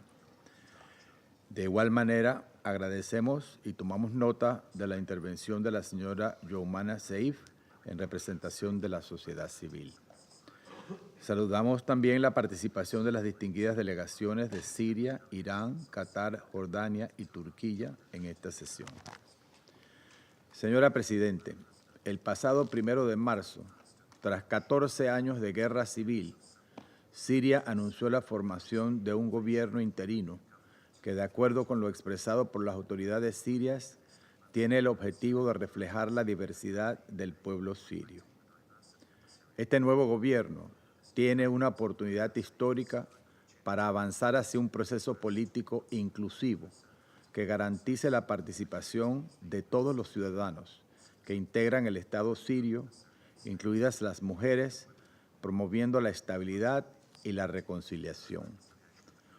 Aprovechar esa oportunidad exige los mejores esfuerzos de las autoridades interinas para el desarrollo del proceso constituyente, con amplia consulta que culmine con la aprobación de una constitución inclusiva, apta en forma y fondo para generar equilibrio entre los órganos del Estado y por ende credibilidad y respeto de todos.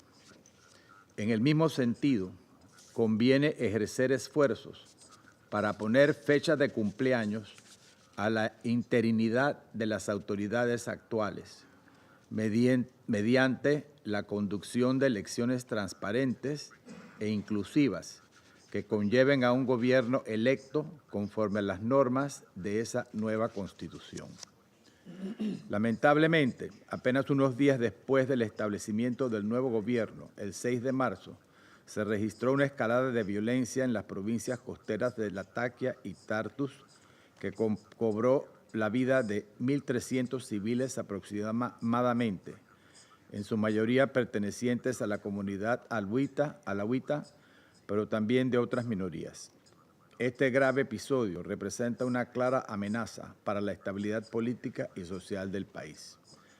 Panamá condena enérgicamente estos actos de violencia y pide que las investigaciones anunciadas por el gobierno sirio sobre estos terribles hechos se realicen de forma rápida, transparente, independiente e imparcial conforme a las normas internacionales. Dichas investigaciones deben garantizar la rendición de cuentas y llevar ante la justicia a los responsables de estos crímenes para restaurar la confianza en el proceso de paz. Presidente, en un desarrollo alentador, el 10 de marzo las autoridades sirias alcanzaron un acuerdo con las fuerzas democráticas sirias que incluyen a la comunidad kurda. Este acuerdo, que establece un alto al fuego y la integración de las fuerzas kurdas al ejército sirio, es un paso crucial para la cohesión interna del país. También garantiza el reconocimiento de los derechos constitucionales de los kurdos, lo que les permitirá participar plenamente en la vida política de Siria. Este avance es una señal positiva de las autoridades sirias para la unificación del país y refuerza los esfuerzos por un futuro común y pacífico entre todas las comunidades.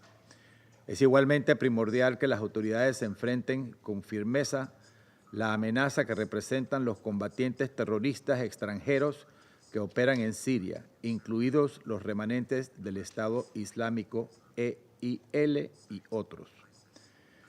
A pesar de estas amenazas que desestabilizan el país y la región y requieren de una respuesta contundente y coordinada frente a la presencia de grupos irregulares que han generado enfrentamientos en la frontera entre el Líbano y Siria, el 18 de marzo se alcanzó un acuerdo de alto al fuego entre ambos países. Este acuerdo refleja la necesidad urgente de una cooperación más estrecha para evitar nuevas escaladas de violencia. Señora Presidente, la crisis humanitaria en Siria sigue empeorando, afectando a más de 16.5 millones de personas que necesitan asistencia urgente. El conflicto continúa prolongando el sufrimiento con miles de personas desplazadas en busca de seguridad, lo que ha incrementado el número de desplazados internos a más de 7 millones. Según OCHA, más de 2 millones de personas en el noreste de Siria viven en campamentos improvisados con acceso limitado a servicios básicos. Además, solo el 40% de los centros de salud en Siria están plenamente operativos y un 70% de la población depende de la asistencia humanitaria para sobrevivir. Esta situación requiere de un compromiso firme por parte de la comunidad internacional para garantizar el acceso seguro y sin trabas de la ayuda humanitaria en toda Siria. Además de la crisis humanitaria, la presencia de armas químicas y explosivos sin detonar siguen poniendo en peligro a la población, dificultando la recuperación y el retorno seguro de los desplazados. Panamá valora la reanudación del diálogo entre la OPAC y Siria, pero reitera e insiste en la necesidad de una eliminación verificable de las armas químicas. La comunidad internacional debe garantizar que este compromiso se traduzca en acciones concretas para fortalecer la seguridad y el desarme regional. También resulta oportuno explorar medidas que puedan facilitar la recuperación económica de Siria, incluyendo la creación de condiciones que permitan el impulso de actividades comerciales, la reconstrucción de infraestructura y el restablecimiento de servicios esenciales. En este sentido, es fundamental considerar la posibilidad de levantar de manera oportuna las sanciones que aún afectan a la economía siria, con el fin de permitir un entorno propicio para el desarrollo económico y la inversión. Estas iniciativas deben avanzar de forma paralela a los compromisos del nuevo gobierno sirio para garantizar la seguridad y el respeto de los derechos de toda la población. Señora Presidente, Panamá reitera su respaldo a la soberanía, independencia e integridad territorial de Siria. Consideramos crucial que estos principios sean respetados, ya que son fundamentales para que el pueblo y el gobierno sirio puedan avanzar en un proceso político creíble que garantice la participación y protección de los derechos de todos sus ciudadanos. Muchas gracias. I thank the representative of Panama for the statement, and I now give the floor to the representative of Slovenia. Thank you, Madam President. I wish to thank Special Envoy Pedersen and the USG Fletcher for their briefings. I also welcome the contribution of Ms. Saif. Madam President, the aspirations and rights of Syrian people to live in peace, freedom, and prosperity in Syria have not changed since peaceful protests 14 years ago. On the contrary, we can see the resolve to fulfill these aspirations and the pursuit of justice and peace are as strong as ever. We remain mindful about the sensitive situation in the country, and we continue to express hope. The Brussels conference, where donors pledged nearly $6.5 billion in aid to support Syria, clearly shows the will and readiness of the international community to help the recovery and reconstruction, with the EU and its member states pledging almost 3.4 billion euros. Moreover, the EU will consider further lifting of sanctions depending on the developments on the ground. This, however, remains a cautious hope, for many wounds from the past remain. There is a fear of revenge, impunity, and the return of violence. The continued instability is a clear indicator of the frail transition. The interim authorities face the important responsibility to protect its population and to ensure that every Syrian lives in safety, with dignity and without fear, their human rights being fully protected and respected. People of Syria, regardless of gender, religion, or ethnicity, are the ones that should shape the country's future. In this regard, we reiterate the importance of a Syrian-led and Syrian-owned political transition, facilitated and assisted by the United Nations and based on principles of the Resolution 2254. The UN Special Envoy has our full support in this regard. Madam President, on Syrian future, let me make the following remarks. First, the future of Syria depends on inclusiveness. It is crucial that Syria's peaceful political transition is genuinely inclusive. We take note of the recent national dialogue and urge the interim authorities to build on and beyond it. Concrete actions must follow. Only a transition that promotes an open dialogue among all Syrians can restore much-needed trust. Women, youth, and civil society have a crucial role to play in this regard. We hope that the recently issued constitutional declaration brings Syria further in restoring the rule of law and promoting a genuinely inclusive political transition. Second, the future of Syria depends on reconciliation and justice delivered. They are the cornerstone of a credible political transition. Laying early ground for a much-needed transitional justice is imperative. Accountability and justice for victims are essential for a stable and peaceful Syria. All individuals responsible for crimes committed, regardless of their affiliation, must be held accountable. We call on the interim authorities to fully cooperate with the United Nations, including the International Commission of Inquiry and the international, impartial, and independent mechanism in this regard. The events in the beginning of March, when hundreds of people were killed in the Syrian coastal region, clearly show the fragility of the moment. We strongly condemn the killings and intimidations of civilians and call on all sides to prevent any possible reoccurrence and to protect civilians. Third, the future of Syria depends on its unity and respect for its sovereignty, territorial integrity, and independence. In this regard, the agreement on unification of the SDF-controlled territories in northeast Syria with the rest of the country is a step in the right direction, as it bodes well for an inclusive and representative Syria. We call on all parties, internal and external, to refrain from any activity that could further inflame tensions, escalate conflict, exacerbate the suffering of affected communities, destabilize Syria, and jeopardize a credible and inclusive political transition. It is imperative that the new Syria does not leave any room for extremism and terrorism. We stress the obligation to respect Syrian independence, sovereignty, and territorial integrity, and we once again call for the full respect of the 1974 disengagement agreement. Fourth, the future of Syria should be resilient. First steps are the protection of civilians, critical civilian infrastructure, and safe and unimpeded delivery of humanitarian aid. Urgent challenges like food insecurity, water scarcity, fuel shortages, landmine contamination, displacement, and critical shortages in healthcare require immediate attention. Once the most immediate needs are met or in parallel, the authorities must work on economic prosperity and opportunity, on rebuilding the health and education system, and provide security. International community stands ready to help. This, together with respect of human rights, the rule of law, and democracy, will be the best foundations for a successful and resilient Syria. I thank you. I thank the representative of Slovenia for the statement, and I now give the floor to the representative of Greece. Thank you, Madam President, and let me thank Special Envoy Peterson, USG Tom Fletcher, and Mr. Saif, Civil Society Briefer, for the insightful presentations. Madam President, as we're discussing the latest developments in Syria, I would like to briefly make the following points.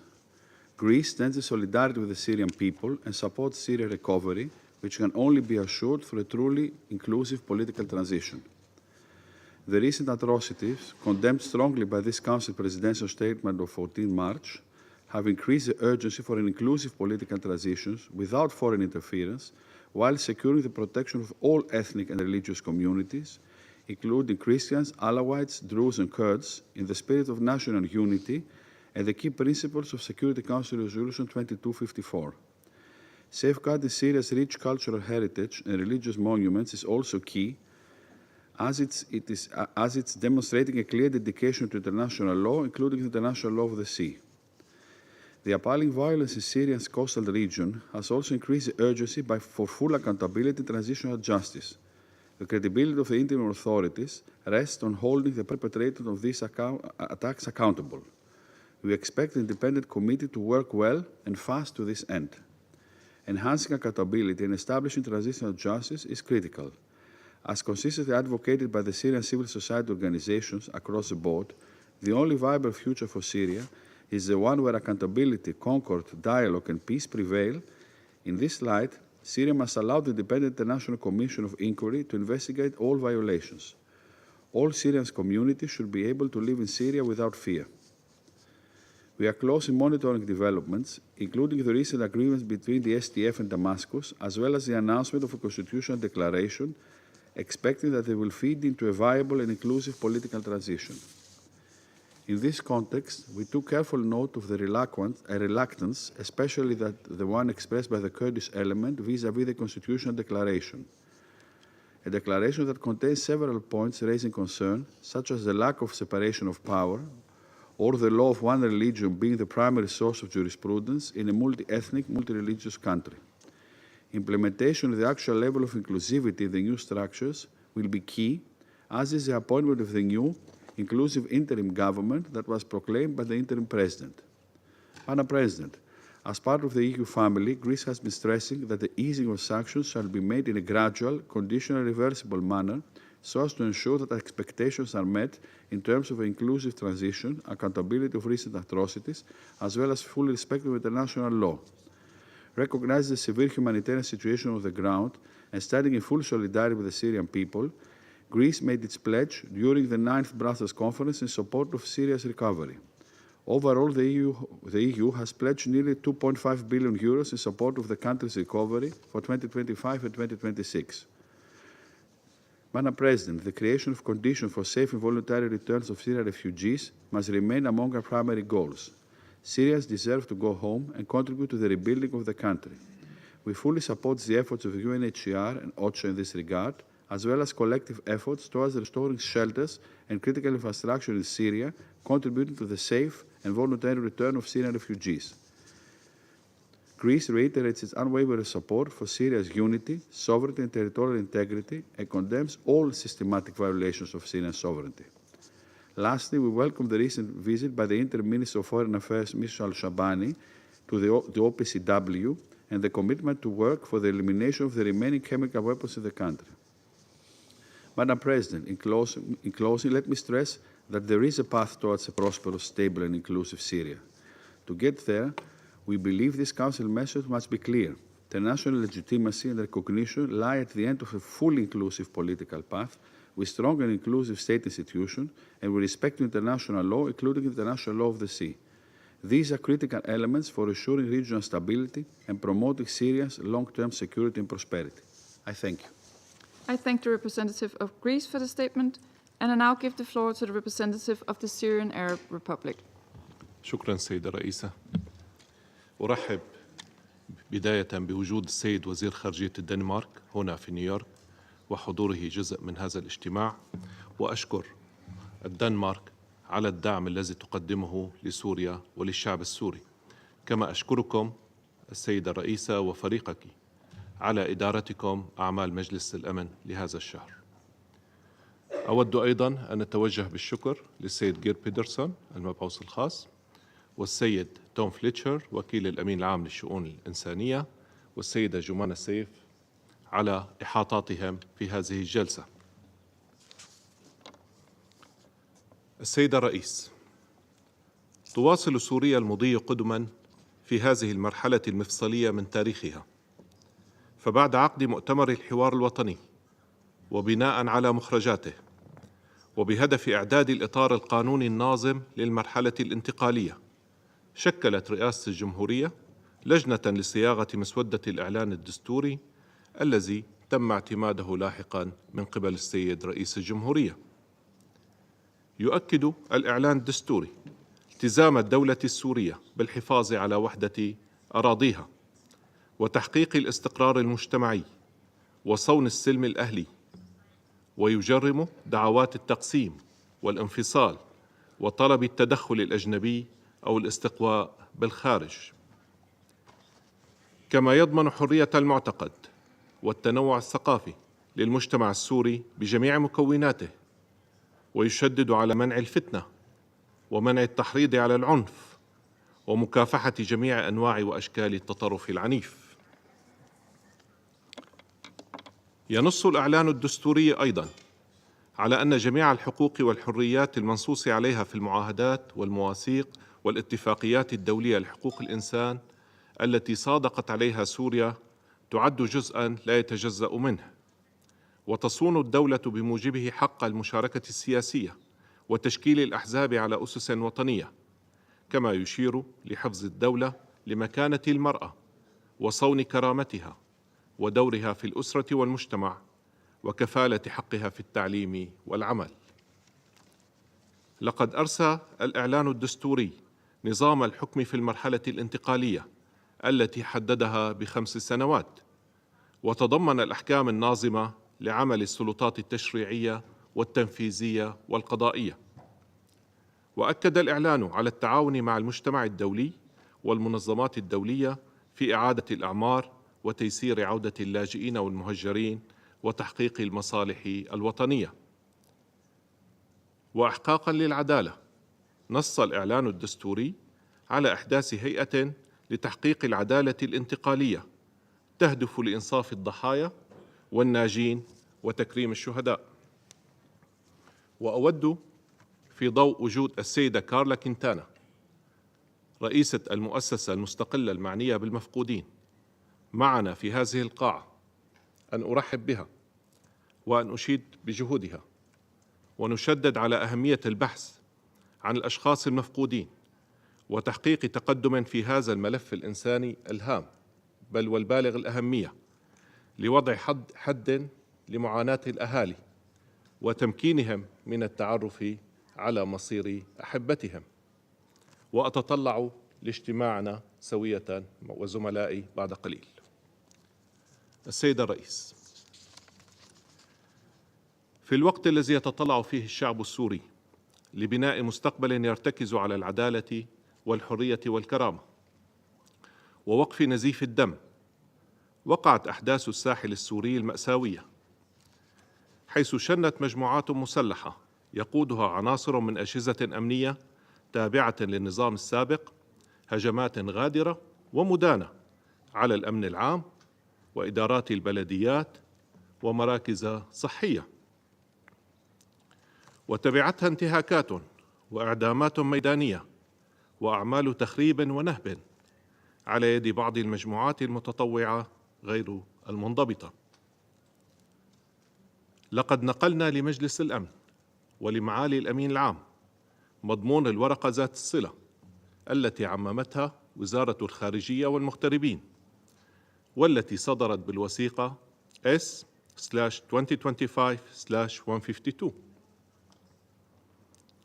لقد أدانت الحكومة السورية تلك الجرائم الشنيعة، وشكلت رئاسة الجمهورية لجنة وطنية مستقلة للتحقيق في الانتهاكات التي تعرض لها المدنيون والمؤسسات العامة ورجال الأمن والجيش، وتحديد المسؤولين عنها، على أن ترفع اللجنة تقريرها إلى رئاسة الجمهورية في مدة أقصاها 30 يوما.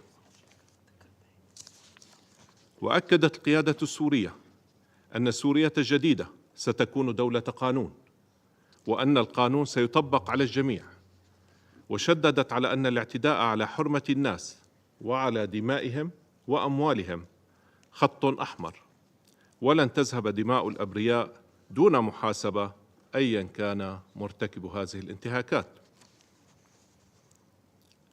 واستنادا للمصلحة الوطنية العليا والتزاما بتحقيق السلم الأهلي بين مكونات الشعب السوري، شكلت رئاسة الجمهورية لجنة عليا للحفاظ على السلم الأهلي والعمل على تعزيز الوحدة الوطنية في هذه المرحلة الحساسة.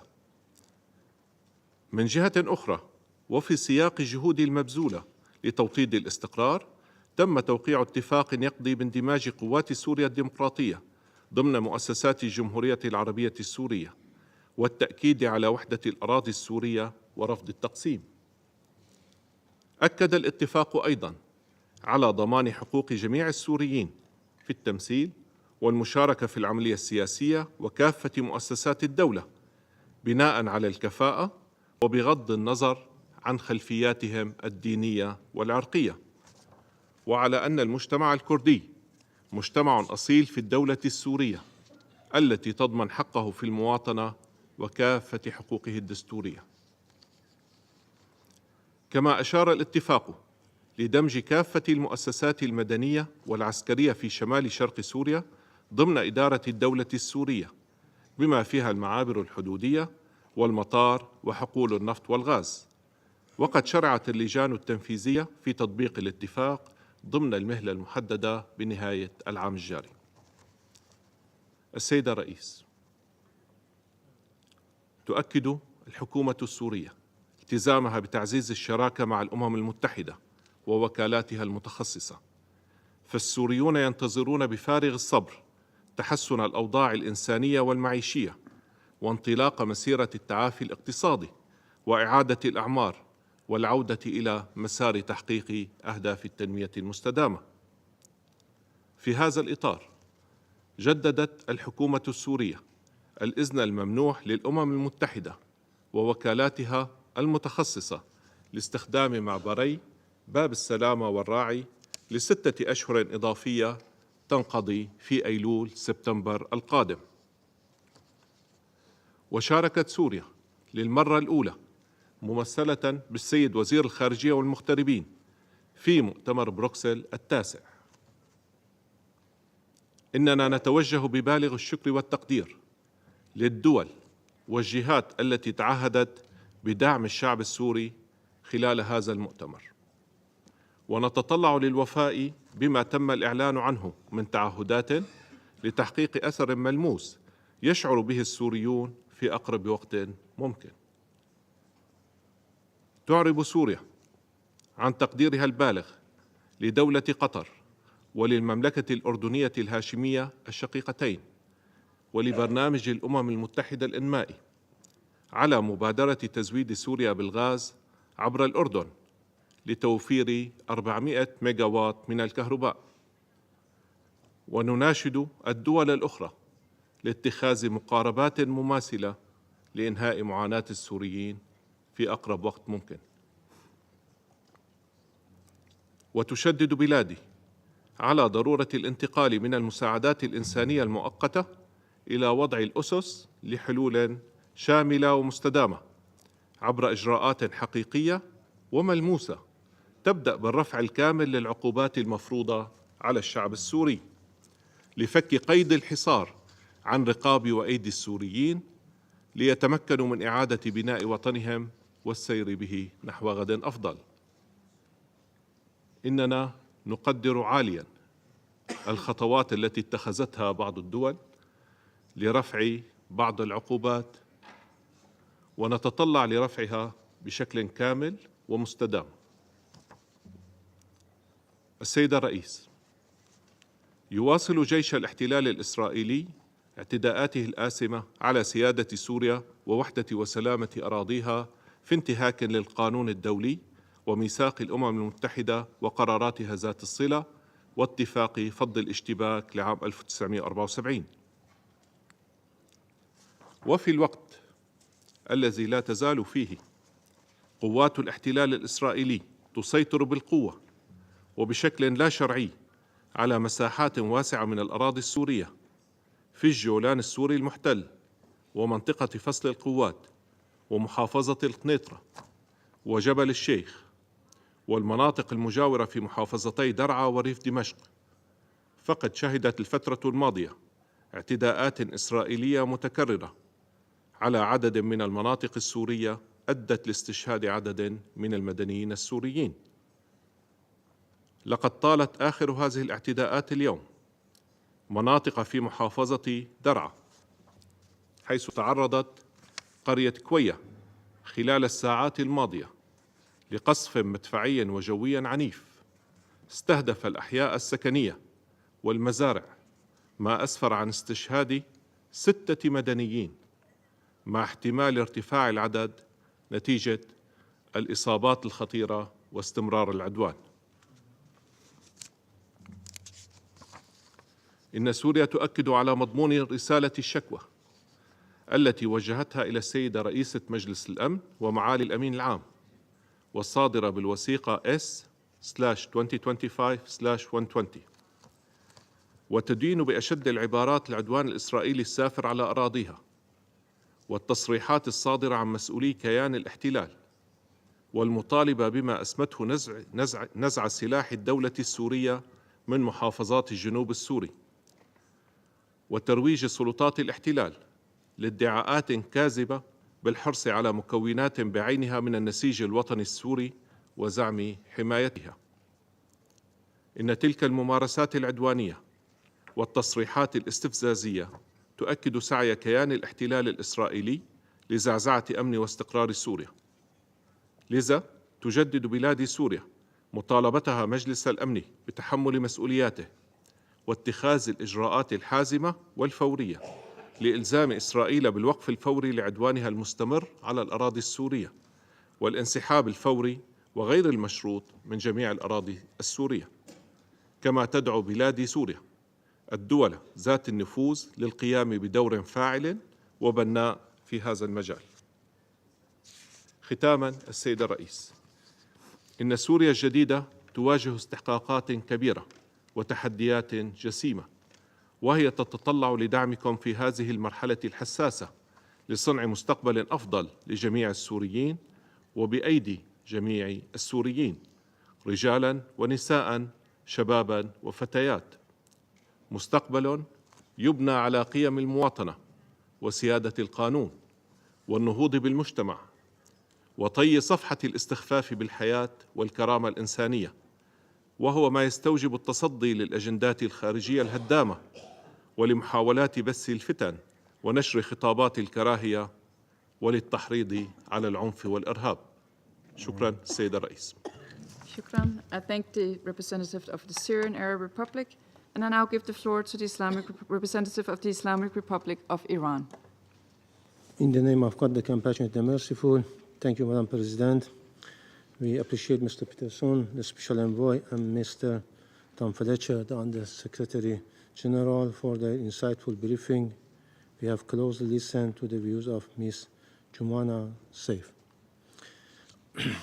With regard to the current situation in Syria, I wish to make the following points. First, we strongly condemn the widespread violence of people in Latakia and Tartus since 6 March, which has led to a mass killing of civilians. The interim authorities must take decisive action to end all violence, protect civilians, and ensure unhindered humanitarian access. All communities' rights must be respected and guaranteed, and any attempts to displace minorities, especially Alawites and Shiites, must stop immediately. We welcome the Security Council presidential statement of 14 March, which strongly condemns this carnage and call for a swift, credible, transparent, independent, and comprehensive investigation. The interim authorities must ensure full accountability and swiftly bring the perpetrators to justice. Second, we stress the need to combat terrorism in Syria and grave threat posed by foreign terrorist fighters, which endanger regional and global security. This transnational threat demands coordinated action. We echo the Security Council call for the interim authorities to take decisive measures and uphold its counter-terrorism obligations. FTS must be repatriated, held accountable, and prevented from further destabilizing the region. Iran remains committed to fighting terrorism and stands ready to cooperate with legitimate international partners to address these challenges. Third, we express deep concerns over Israeli ongoing violation of Syrian sovereignty and territorial integrity. Recent Israeli airstrikes, including those on the city of Daraa, have resulted in civilian casualties and heightened regional tensions. Such aggression constitute blatant violation of international law and exacerbate instability in the region. Furthermore, Israel's continued occupation of the Golan Heights remains a significant obstacle to peace and security. Resolution 497 unequivocally declares Israeli imposition of its law in the occupied Golan Heights as null and void and without international legal effect. We call upon the Security Council to take decisive action to halt these violations and to compel Israel to withdraw from all occupied Syrian territories in compliance with international law and relevant UN resolutions. Fourth, Syria faces severe humanitarian and economic challenges requiring urgent reconstruction and restoration of essential services. However, US and EU sanctions continue to obstruct recovery, disproportionately harming vulnerable population. We welcome the recent EU decision to suspend sanctions against Syria in transport, energy, and banking sector. This relief is insufficient. All illegal measures must be fully lifted to facilitate Syrians' reconstruction and ensure the safe return of refugees. Fifth, the future of Syria must be determined only by its people, free from any external interference or imposition.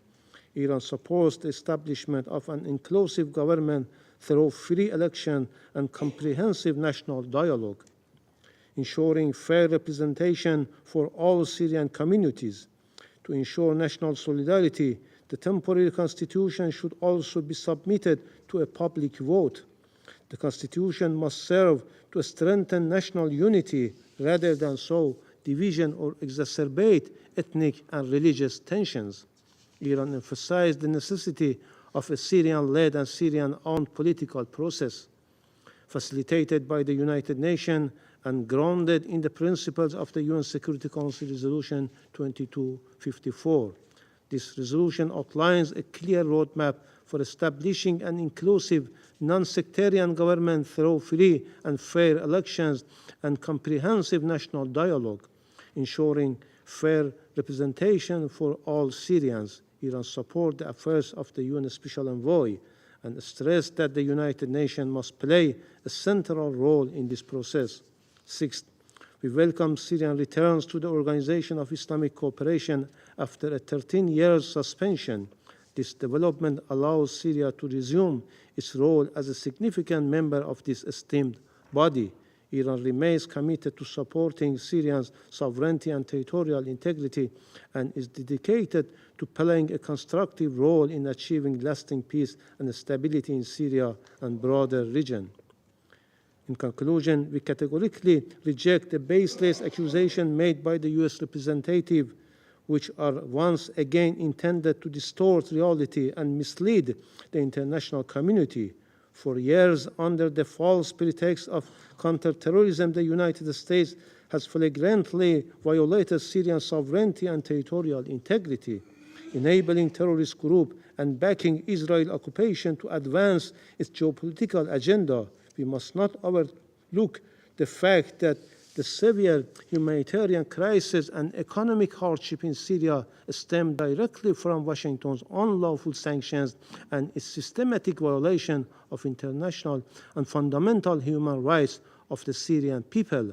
These are undeniable facts, and the representative of the United States cannot erase these through deception, misleading, or by leveling baseless accusation against Iran. We seek and support the establishment of sustainable stability and security in Syria and are not involved in any action that would destabilize Syria and broader region. I thank you, Madam President. I thank the representative of the Islamic Republic of Iran for the statement, and I now give the floor to the representative of Jordan.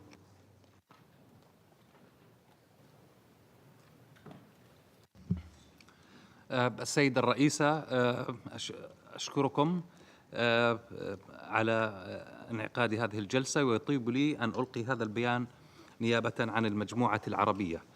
كما أشكر المبعوث الأممي الخاص إلى سوريا السيد جير بيترسون ووكيل الأمين العام للشؤون الإنسانية السيد توم فلتشر على إحاطتيهما، كما أشكر السيدة جمانة سيف على المداخلة التي قدمتها. السيدة الرئيسة، تمر سوريا اليوم بمرحلة تاريخية دقيقة تتطلب إرادة سياسية دولية فاعلة لضمان تحقيق السلم والاستقرار فيها. فعلى مدى عقود مضت تحمل الشعب السوري الكثير من المعاناة والألم، وهو يستحق اليوم فرصة العيش في حرية وأمان وكرامة ومساواة. تؤكد المجموعة العربية على أن أمن سوريا واستقرارها ركيزة للأمن والاستقرار في المنطقة، وأهمية الوقوف مع شعبها في عملية إعادة بنائها دولة عربية موحدة مستقلة مستقرة آمنة لكل مواطنيها، لا مكان فيها للإرهاب أو التطرف، ولا خرق لسيادتها أو اعتداء على وحدة أراضيها من أي جهة كانت، وتلبي حقوق جميع مواطنيها. وإن المجموعة العربية إذ تؤكد على موقفها الثابت في إسناد الشعب السوري ودعم جهوده في إعادة بناء وطنه على المبادئ التي تحفظ أمن سوريا وسيادتها ووحدتها، وتضمن حقوق شعبها وتلبي احتياجاته الإنسانية والتنموية. ونؤكد بأن المساعدة الدولية إلى سوريا ليست فقط ضرورة أخلاقية، بل استثمار في استقرار سوريا ومستقبل المنطقة وسائر شعوبها. وفي هذا الإطار تشدد المجموعة العربية على أهمية تكثيف الجهود الدولية الرامية إلى دعم الشعب السوري في إعادة إعمار وطنه عبر عملية سورية تشارك فيها جميع أطياف الشعب السوري، بما يضمن وحدة سوريا وأمنها واستقرارها ويحفظ حقوق جميع مواطنيها. وترحب المجموعة بمخرجات مؤتمر الحوار الوطني السوري، لا سيما تأكيده على الحفاظ على وحدة سوريا وسيادتها على كامل أراضيها، ورفضه لأي شكل من أشكال التجزئة والتقسيم أو التنازل عن أي جزء من أراضيها. وتؤكد أن هذا المؤتمر ما هو إلا خطوة على مسار ينبغي استكماله لعملية سياسية شاملة بملكية وقيادة وطنية تشمل جميع مكونات الشعب السوري من أجل مستقبل أفضل، وذلك بالاتساق مع روح ومبادئ قرار مجلس الأمن رقم 2254. كما تؤكد المجموعة على ضرورة إسناد سوريا في جهود إعادة الإعمار وحشد الدعم الدولي لزيادة حجم المساعدات المستهدفة لمشاريع التعافي المبكر وتعزيز قدراتها في إعادة إعمار الدولة وتجاوز كل المعوقات التي تعتري جهود إعادة البناء. كما نشدد تزامنا مع تقديم الإطار الانتقالي ما بعد سقوط النظام السابق وتنفيذ الإصلاحات ذات الصلة على ضرورة رفع العقوبات الاقتصادية عن سوريا في أسرع وقت ممكن، في أسرع وقت، والتي تعيق مصالح الشعب السوري وتعافي الاقتصاد السوري والمرحلة الانتقالية السياسية كجزء من الجهود الدولية المبذولة من أجل دعم السلام والازدهار في سوريا. السيدة الرئيسة، إن حل قضية اللاجئين السوريين يكمن في عودتهم الطوعية والكريمة والمستدامة إلى وطنهم، إلا أن ذلك يتطلب توفير الظروف الآمنة والملائمة لهذه العودة وتهيئة الظروف الأمنية والحياتية والسياسية اللازمة. ونؤكد بأن مشاريع التعافي المبكر خاصة في قطاعات الإسكان والتعليم والصحة والطاقة هي خطوات حيوية لتهيئة الظروف الملائمة لعودة اللاجئين السوريين بشكل طوعي وآمن ومستدام. ونشدد في هذا الإطار على أن الدول المستضيفة للاجئين السوريين لا يمكنها تحمل عبء الاستضافة بمفردها، ولذا على المجتمع الدولي، فإن المجتمع الدولي مطالب بتوفير الدعم المالي والفني اللازم لضمان استمرار الدول المستضيفة في إداء دورها الإنساني والذي تقوم به بالنيابة عن المجتمع الدولي إلى حين اكتمال العودة للاجئين إلى سوريا. لا بد لنا أن نشير إلى مركزية احترام وحدة سوريا وسلامتها الإقليمية وسيادتها، وأن نؤكد بأن أي انتهاك لهذه السيادة بما في ذلك الاحتلال الإسرائيلي لأجزاء من الأراضي السورية يمثل تهديداً للاستقرار الإقليمي. وندين بهذا السياق الاحتلال الإسرائيلي ومحاولات التدخل في الشأن السوري والتوغلات والغارات الإسرائيلية المتكررة على الأراضي السورية، بما في ذلك توغل القوات الإسرائيلية وقصفها لبلدية كويا غربية مدينة درعا في سوريا اليوم، والذي أسفر عن ارتقاء واستشهاد وإصابة عدد من الأشخاص، وهو ما يشكل انتهاكاً جسيماً للقانون الدولي، والتي تزيد من حدة التوتر في المنطقة وتصعيداً سيدفع باتجاه المزيد من الصراع. وندعو مجلس الأمن والمجتمع الدولي إلى تحمل مسؤولياته القانونية والأخلاقية وإلزام إسرائيل بوقف اعتداءاتها واستفزازها المقصود واحترام سيادة سوريا. كما نشدد على الالتزام باتفاق فك الاشتباك للعام 1974 واحترام القانون الدولي والانسحاب الفوري من الأراضي السورية المحتلة. كما ندعو إلى تعزيز التعاون الدولي والإقليمي في مكافحة الإرهاب بجميع أشكاله، بما في ذلك تنظيم داعش وغيره من الجماعات والعناصر الإرهابية. ونؤكد على أهمية التعاون في مكافحة تهريب المخدرات والسلاح والجريمة المنظمة العابرة للحدود، والتي تمثل تهديداً إضافياً لأمن سوريا والمنطقة برمتها. ختاماً، السيدة الرئيسة، تؤكد المجموعة العربية على أن الحكومة السورية الجديدة تتحمل مسؤوليات جسام ترتبط بمعالجة تبعات المرحلة السابقة، وتلبية طموح السوريين وتطلعاتهم في وطن آمن، فضلاً عن إعادة الإعمار. ودورنا بأن نساند سوريا وشعبها في تحقيق السلام والاستقرار والازدهار بعد سنوات من القتل والتشريد والخراب والدمار. شكراً السيد الرئيس. I thank the representative of Jordan for the statement, and I now give the floor to the representative of Qatar. شكرا السيدة الرئيسة. بداية نهنئكم على ترأس مجلس الأمن لهذا الشهر، ونرحب كذلك بترأس سعادة السيد لارس راسموسن وزير خارجية الدنمارك للاجتماع. كما نشكر السيد غاير بيدرسون المبعوث الخاص للأمين العام، والسيد توم فليتشر منسق الإغاثة الطارئة، والسيدة جمانة سيف من الحركة السياسية النسوية السورية على الإحاطات الوافية. وننضم لبيان المجموعة العربية.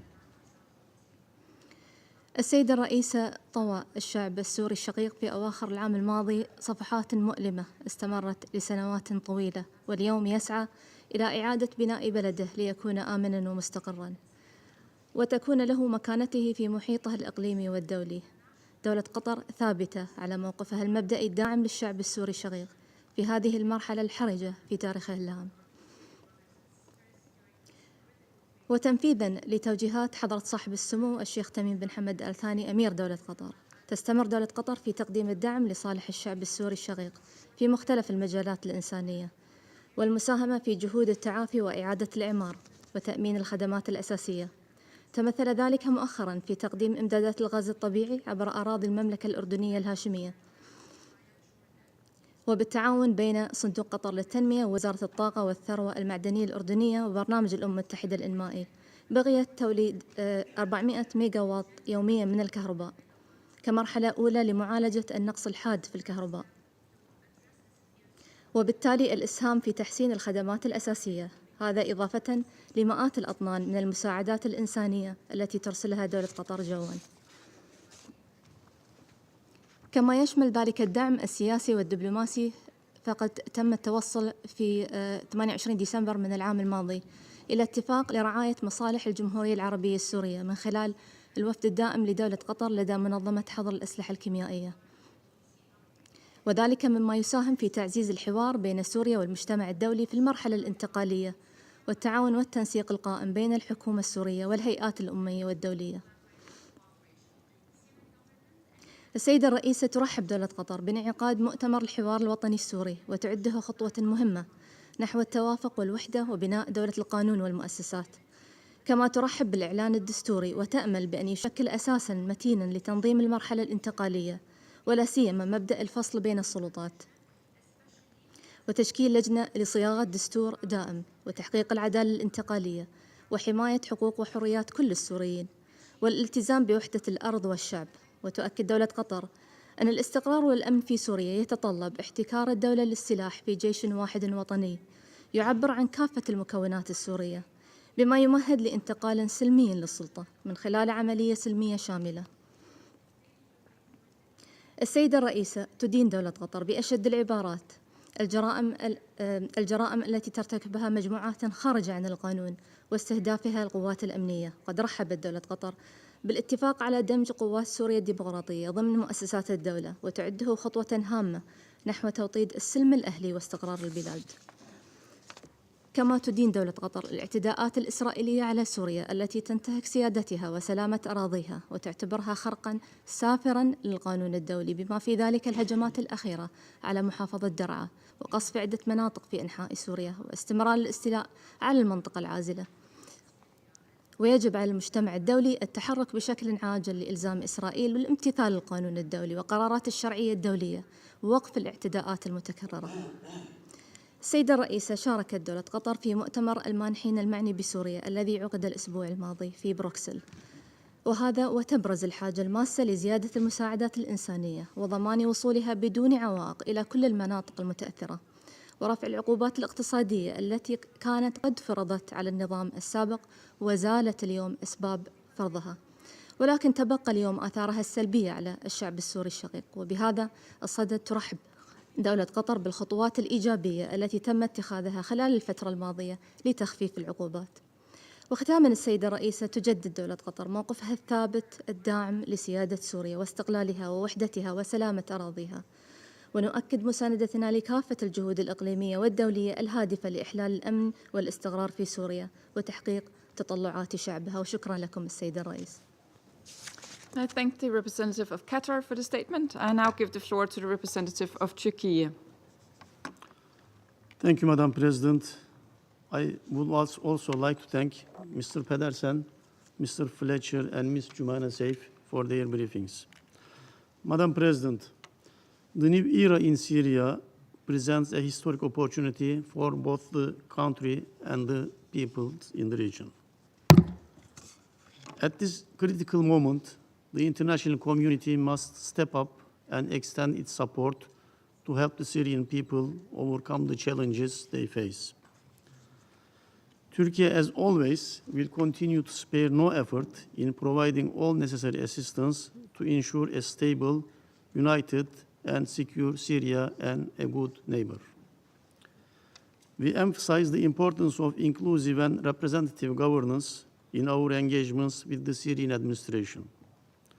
Since the fall of the regime, the administration has demonstrated common sense and due diligence. Turkey welcomes the convening of the National Dialogue Conference and announcement of the Constitutional Declaration. We believe that these efforts will pave the way for an inclusive Syrian-led, Syrian-owned transition process as we hoped for a long time. However, in Latakia and surrounding areas, we have unfortunately witnessed attempts and provocations aimed at undermining the smooth transition process. The wave of violence began with organized and simultaneous attacks orchestrated by remnants of the former regime. These attacks should not be mischaracterized as a sectarian conflict between Damascus and the Alawite community. International community must recognize that these were coordinated efforts supported by certain actors to destabilize Syria. It is essential to remain vigilant against such attempts that could trigger a new cycle of violence engulfing the entire country, something that must be prevented and aborted at all costs. All perpetrators must be held accountable.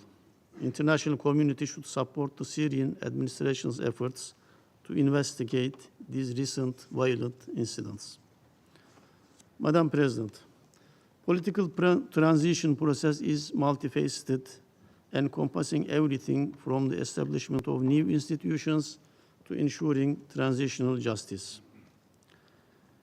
Leadership and ownership of Syrians with UN guidance based on the administration's consent will be crucial to the success of this process. Madam President, there is no place for Daesh, PKK, YPG, SDF in Syria's future. Eradication of these terrorist groups is essential for achieving a peaceful, independent, and politically unified Syria as soon as possible. All terrorist elements must leave the country. PKK, YPG, SDF must immediately disarm, dissolve, and come fully under the control of a national army with a single command structure. We approach the agreement reached between the Syrian administration and the SDF with cautious optimism. However, the proposed implementation timeline is overly prolonged and must be expedited. Ensuring a swift and full implementation of this agreement is essential to guarantee a unified and centralized administration in Syria. The immediate transfer of security over detention centers and camps in the northeast of the country to the Syrian administration is imperative. Turkey is ready to cooperate with Syria in this regard. We remain fully committed to the fight against terrorism. Turkey, Jordan, Iraq, Lebanon, and Syria convened in Amman on March 9th to discuss regional security and counterterrorism efforts, working toward a regional mechanism to combat Daesh and enhance existing efforts. Madam President, Israeli attacks continue to violate Syria's sovereignty and pose a threat to the future of the region as a whole.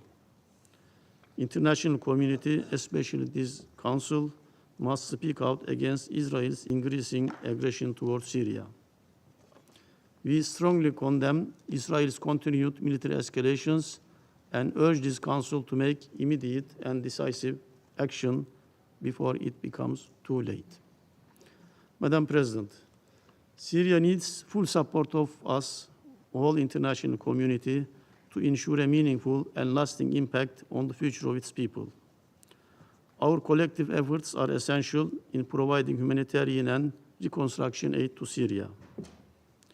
Reconstruction of critical infrastructure and economic recovery remain urgent priorities. Without restoring normalcy, return of displaced Syrians to their homeland may not be possible. International community must prioritize securing funding for humanitarian activities, as this remains a significant challenge. We once again call for lifting all sanctions to help Syria overcome its ongoing security and economic challenges.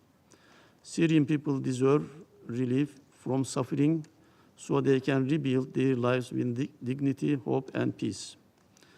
Turkey stands ready to support all sincere efforts that benefit the Syrian population and especially to jointly work with UN agencies. Thank you. I thank the representative of Turkey for the statement.